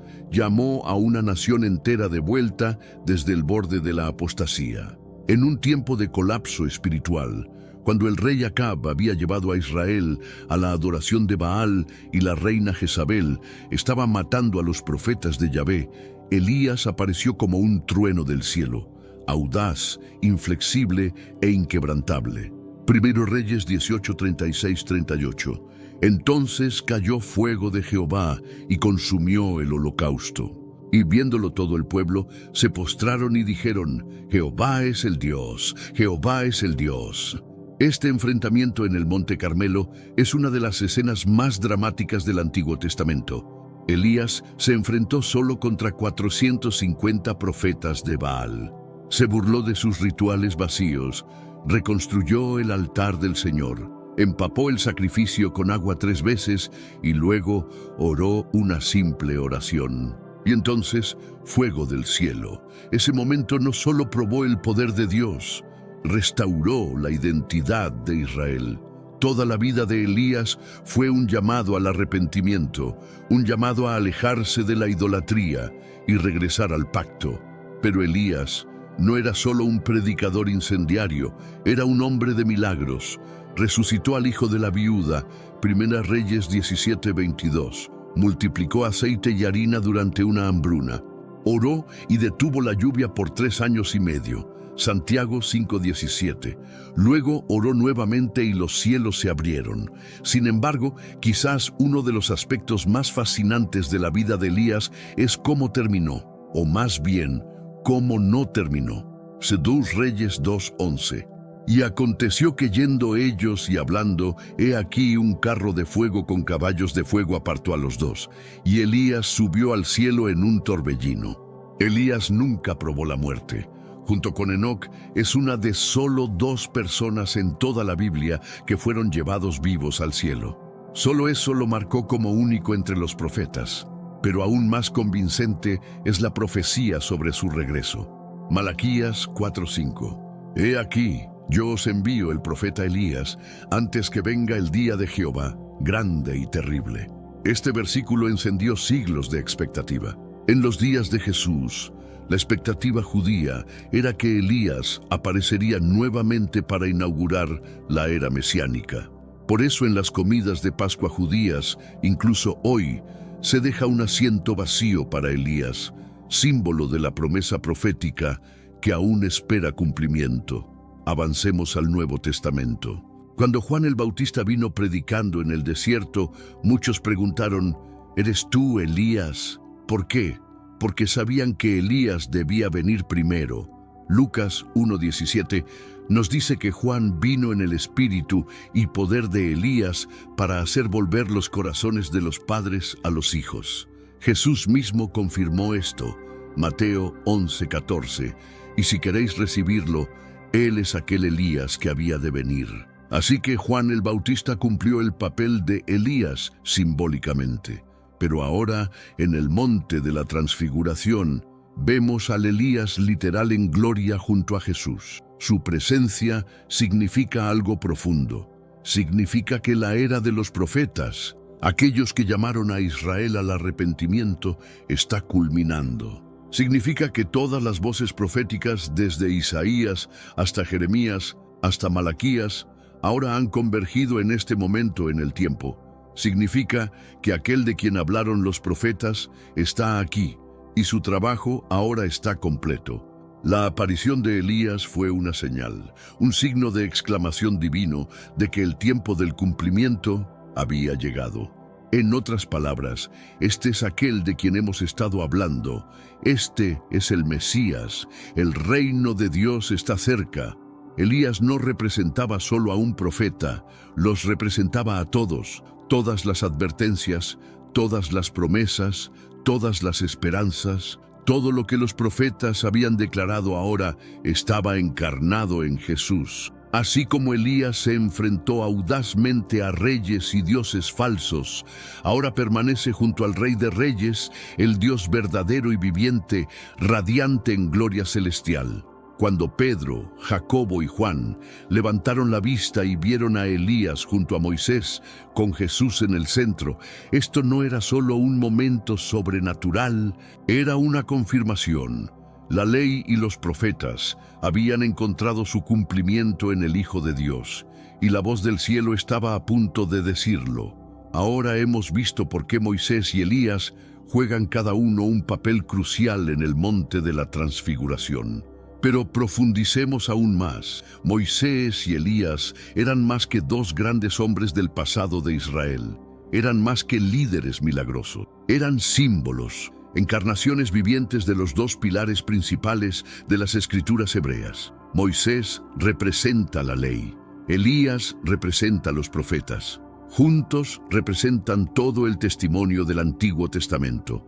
Cuando los judíos en los días de Jesús hablaban de la ley y los profetas, se referían a toda la palabra escrita de Dios hasta ese punto, lo que ahora llamamos el Antiguo Testamento. Así, la presencia de Moisés y Elías no es solo una reunión de individuos, es una cumbre simbólica de las Escrituras.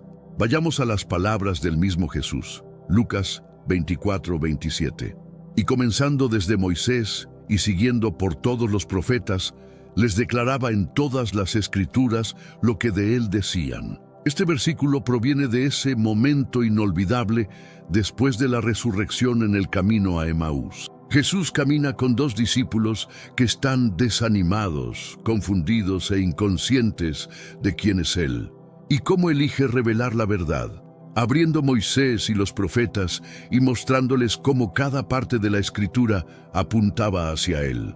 Desde Génesis hasta Malaquías, desde el Éxodo hasta los Salmos, desde el siervo sufriente de Isaías hasta el Hijo del Hombre de Daniel, todo apunta a Jesús. Por eso Jesús declaró temprano en su ministerio, Mateo 5:17, «No penséis que he venido para abrogar la ley o los profetas. No he venido para abrogar, sino para cumplir». No vino a abolir las Escrituras, vino a llevarlas a su propósito previsto, a su culminación. Cada ley, cada profecía, cada símbolo, cada promesa, Él los completa. Reflexionemos sobre esa palabra cumplir. Significa llenar, llevar a la plenitud, lograr el objetivo, no descartar o reemplazar, sino completar la misión. Cuando vemos a Jesús parado entre Moisés y Elías en esa montaña, radiante en gloria divina, no es solo una demostración sobrenatural, es una transferencia teológica de autoridad. Este es el relevo. La ley a través de Moisés puso el fundamento, enseñándonos qué es el pecado y qué requiere la santidad. Los profetas a través de Elías y otros nos llamaron de vuelta a Dios, apuntando hacia el Mesías que vendría. Pero ahora ese Mesías ha venido y Dios está diciendo, escúchenlo. El apóstol Pablo confirma esta idea en Romanos 3:21. Pero ahora, aparte de la ley, se ha manifestado la justicia de Dios, testificada por la ley y por los profetas. En otras palabras, el Evangelio no es una contradicción del Antiguo Testamento. Es el cumplimiento del mismo. Piensa en ello. Moisés apuntó hacia un profeta mayor. Elías anticipó un rey mayor. La ley reveló nuestro pecado y necesidad de expiación. Los profetas revelaron la misericordia de Dios y la esperanza de redención. Y ahora en esta montaña, todos convergen en una persona, Jesucristo. Así como Moisés una vez entregó el liderazgo a Josué para entrar en la tierra prometida, y así como Elías una vez pasó su manto a Eliseo con una doble porción de su espíritu, aquí en el monte de la transfiguración, ambos están pasando la antorcha, no a otro profeta, sino al Hijo del Dios viviente. Tenemos un recurso espiritual para ti, Caminos de la Revelación, un libro para comprender las profecías y fortalecer tu fe. Lo encuentras en el primer comentario. Léelo, compártelo y prepárate espiritualmente para lo que está por venir. No esperes a que otro desastre te obligue a mirar hacia arriba. Hoy es el día aceptable, hoy es el tiempo de actuar con fe. Fortalécete en la palabra, profundiza en la oración y rodea tu vida de personas que también estén buscando a Dios de todo corazón. Este es el momento donde el antiguo pacto se inclina ante el nuevo pacto, donde las sombras dan paso a la sustancia, donde la promesa se convierte en realidad. Sí, Moisés y Elías estaban allí en gloria, pero no eran el foco. Estaban señalando, siempre señalando hacia aquel en el centro, el único que quedó cuando la visión se desvaneció. Mateo 17:8. Y alzando ellos los ojos, a nadie vieron sino a Jesús solo, porque solo Él permanece. Él es el cumplimiento de la ley, el mensaje de los profetas y la esperanza de todas las generaciones. La transfiguración no se trataba solo de quién apareció, Moisés y Elías. Ni siquiera se trataba solo de qué pasó, Jesús brillando en gloria celestial. No, el clímax de este momento viene cuando Dios mismo habla. Mateo 17:5. Mientras él aún hablaba, una nube de luz los cubrió, y he aquí una voz desde la nube que decía: «Este es mi Hijo amado, en quien tengo complacencia, a él oíd». Desglosemos esto. Primero, nota el momento. Mientras él aún hablaba, Pedro acababa de comenzar a hablar, balbuceando en asombro y temor, sugiriendo que construyeran 3 tabernáculos, uno para Jesús, uno para Moisés y uno para Elías. Pero antes de que Pedro pudiera terminar, el cielo interrumpe. Aparece una nube brillante, no una nube de tormenta, sino una nube radiante, simbólica de la gloria Shekinah de Dios. La misma gloria que llenó el tabernáculo en Éxodo y el templo en Primeros Reyes. Esta no era una nube ordinaria, era la presencia manifiesta misma de Dios. Y de esa nube viene la voz del Padre. La segunda vez en los Evangelios que Dios habla audiblemente desde el cielo. La primera vez fue en el bautismo de Jesús, Mateo 3:17. Este es mi Hijo amado, en quien tengo complacencia. Pero ahora en la montaña, Dios repite esa declaración y añade algo más. A él oíd. Esa no es solo una sugerencia, es un mandato divino. Escúchenlo, obedézcanlo, síganlo. ¿Por qué importa esto? Porque Pedro acababa de elevar a Moisés, Elías y Jesús al mismo nivel, ofreciendo construir 3 refugios iguales, como si fueran todos pares. Pero Dios corrige ese pensamiento instantáneamente. Moisés era un siervo de la casa, Elías era una voz en el desierto, pero Jesús es el Hijo sobre la casa. Ver Hebreos 3:5-6. Dios lo está haciendo cristalino. El tiempo de la ley y los profetas ha cumplido su trabajo. Su testimonio está completo y ahora ustedes escuchan a Jesús. Este es un momento de transición celestial, un relevo divino de autoridad. Es como si Dios estuviera diciendo, han escuchado a mis siervos, ahora escuchen a mi Hijo. Jesús no es otro profeta en la larga línea de profetas. Él es la palabra final. Hebreos 1:1-2. Dios, habiendo hablado muchas veces y de muchas maneras en otro tiempo a los padres por los profetas, en estos postreros días nos ha hablado por el Hijo. ¿Y quién es este Hijo?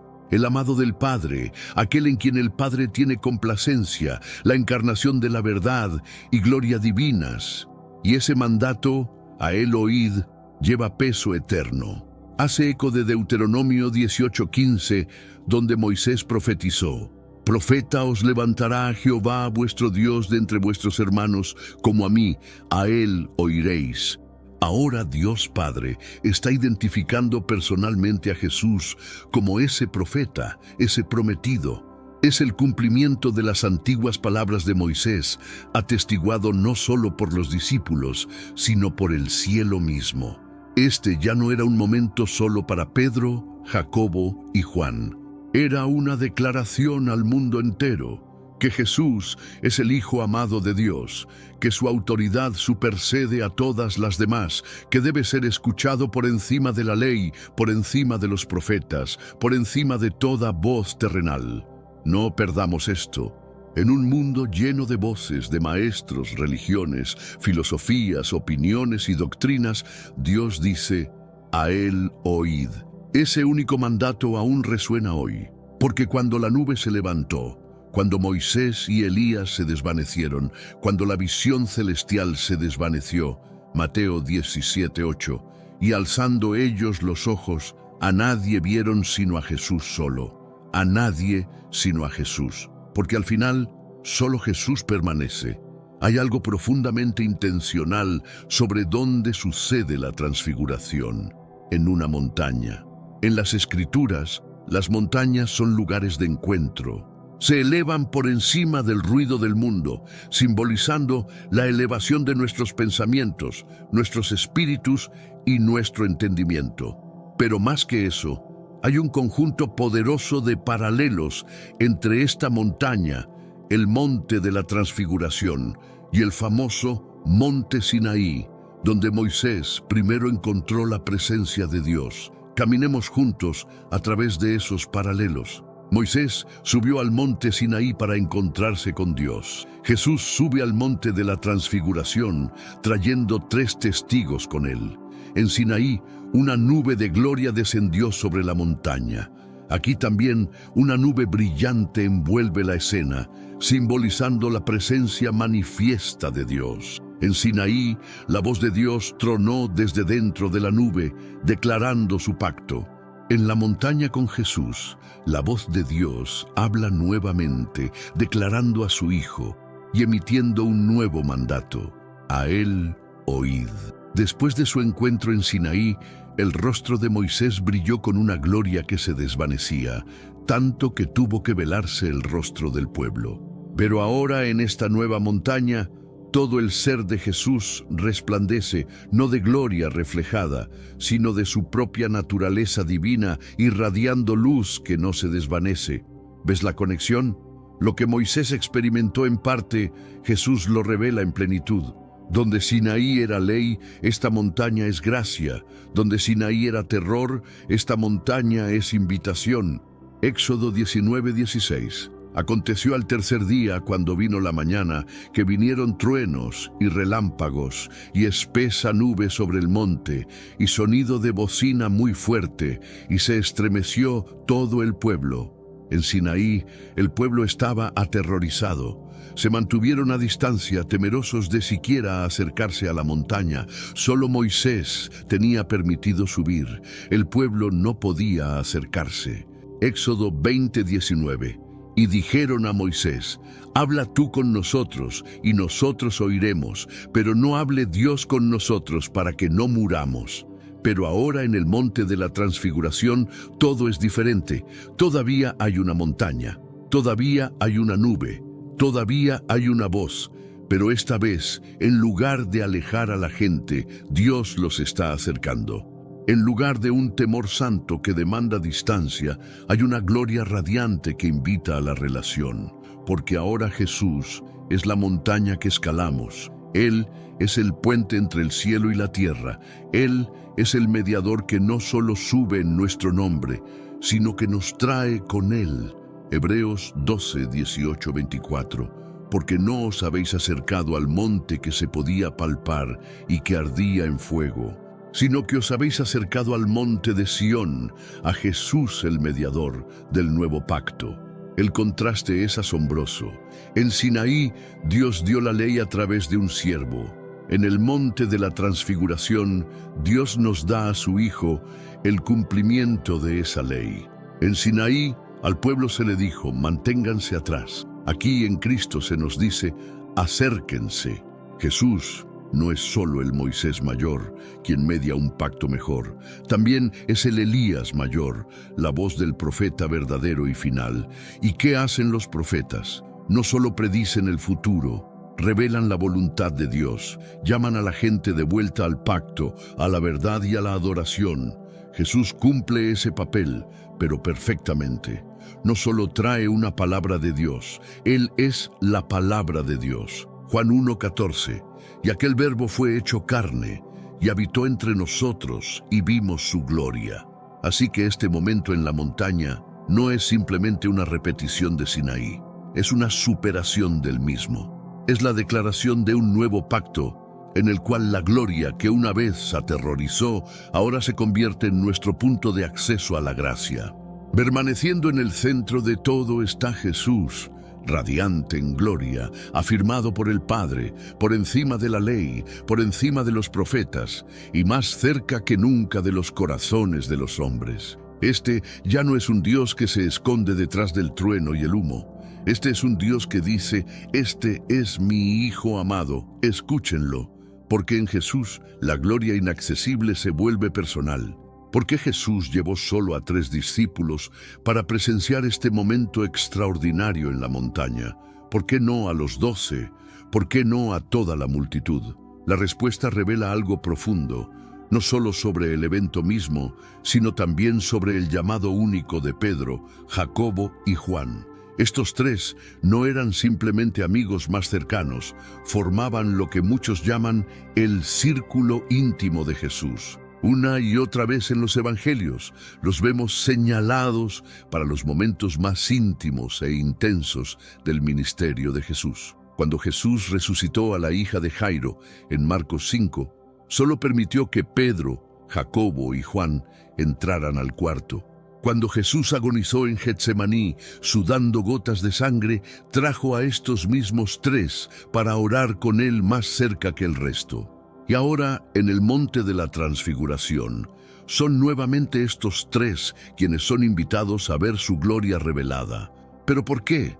Porque lo que estaban a punto de presenciar cambiaría todo. Jesús iba a revelar su naturaleza divina, permitirles un vistazo de su gloria preencarnada y dejarlos escuchar la voz audible de Dios Padre, un privilegio otorgado a solo unos pocos en toda la Escritura. ¿Por qué ellos? Porque cada uno de ellos pronto enfrentaría pruebas, roles de liderazgo y persecución que requerían una fe inquebrantable, el tipo de fe que solo podía forjarse en el fuego de la revelación personal. Miremos brevemente a cada uno. Pedro, el líder extrovertido, audaz, apasionado, frecuentemente impulsivo. Pedro llegaría a ser un pilar de la iglesia primitiva, Gálatas 2:9. Predicaría en Pentecostés, realizaría milagros y eventualmente sufriría el martirio por su fe. Pero Pedro también experimentaría momentos de profundo fracaso, negando a Jesús 3 veces en la noche de su arresto. Necesitaba este momento en la cumbre como recordatorio de quién era verdaderamente Jesús para poder regresar y fortalecer a los hermanos después de su caída. Años después, Pedro escribiría en Pedro 1, 16, 18, porque no os hemos dado a conocer el poder y la venida de nuestro Señor Jesucristo siguiendo fábulas artificiosas, sino como habiendo visto con nuestros propios ojos su majestad. Pues cuando Él recibió de Dios Padre honra y gloria, le fue enviada desde la magnífica gloria una voz que decía: «Este es mi Hijo amado, en el cual tengo complacencia». Y nosotros oímos esta voz enviada del cielo, cuando estábamos con Él en el Monte Santo. Este momento se grabó a fuego en la memoria de Pedro. Nunca lo olvidó porque no fue solo una visión espiritual, fue un testimonio histórico.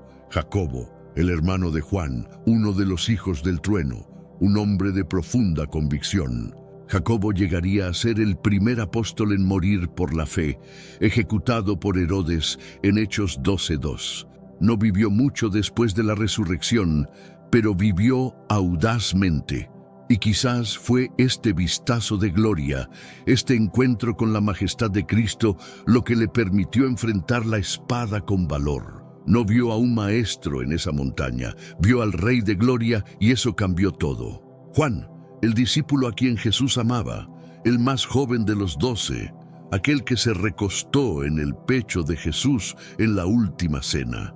Juan llegaría a escribir el Evangelio de Juan, 3 epístolas, y el libro de Apocalipsis, posiblemente el libro más místico y apocalíptico de la Biblia. Fue Juan quien viviría más tiempo, Juan quien vería visiones del cielo abierto. Juan quien describiría al Cordero sobre el trono resplandeciendo con el mismo brillo que vio en la montaña ese día. No se equivoquen, la transfiguración plantó semillas en el alma de Juan que florecerían décadas después cuando escribió Juan 1:14. Y aquel verbo fue hecho carne y habitó entre nosotros y vimos su gloria, gloria como del unigénito del Padre. Así que Jesús no eligió a estos 3 al azar. Los eligió porque se convertirían en testigos no solo de su sufrimiento, sino de su gloria, no solo de su muerte, sino de la esperanza de resurrección, no solo de la cruz, sino de la corona. Y esto no fue solo un encuentro privado para fortalecer sus corazones, también fue una vista previa pública de algo mucho mayor. Fue un anticipo de la segunda venida. Cuando Jesús regrese, no vendrá en debilidad, vendrá en poder y gloria. La transfiguración fue un avance, un vistazo del día cuando todo ojo lo verá como realmente es. Mateo 16, 27, 28. Porque el Hijo del Hombre vendrá en la gloria de su Padre con sus ángeles. De cierto os digo que hay algunos de los que están aquí, que no gustarán la muerte hasta que hayan visto al Hijo del Hombre viniendo en su reino. Esa profecía se cumplió en parte en esa montaña. Pedro, Jacobo y Juan recibieron una vista previa de la eternidad para poder mantenerse firmes en el tiempo. Porque una vez que has visto la gloria del Rey, ninguna prueba, ninguna duda, ninguna persecución puede sacudir lo que sabes que es verdad. Y ese es el poder del Monte Santo. La transfiguración no fue solo un destello de gloria del pasado, Fue una ventana al futuro. Este momento en la cima de la montaña no fue meramente histórico, fue profético. Fue Jesús mostrando a sus discípulos y a nosotros un vistazo de lo que está por venir, una vista previa de su majestad resucitada, su poder que regresa y su reino eterno.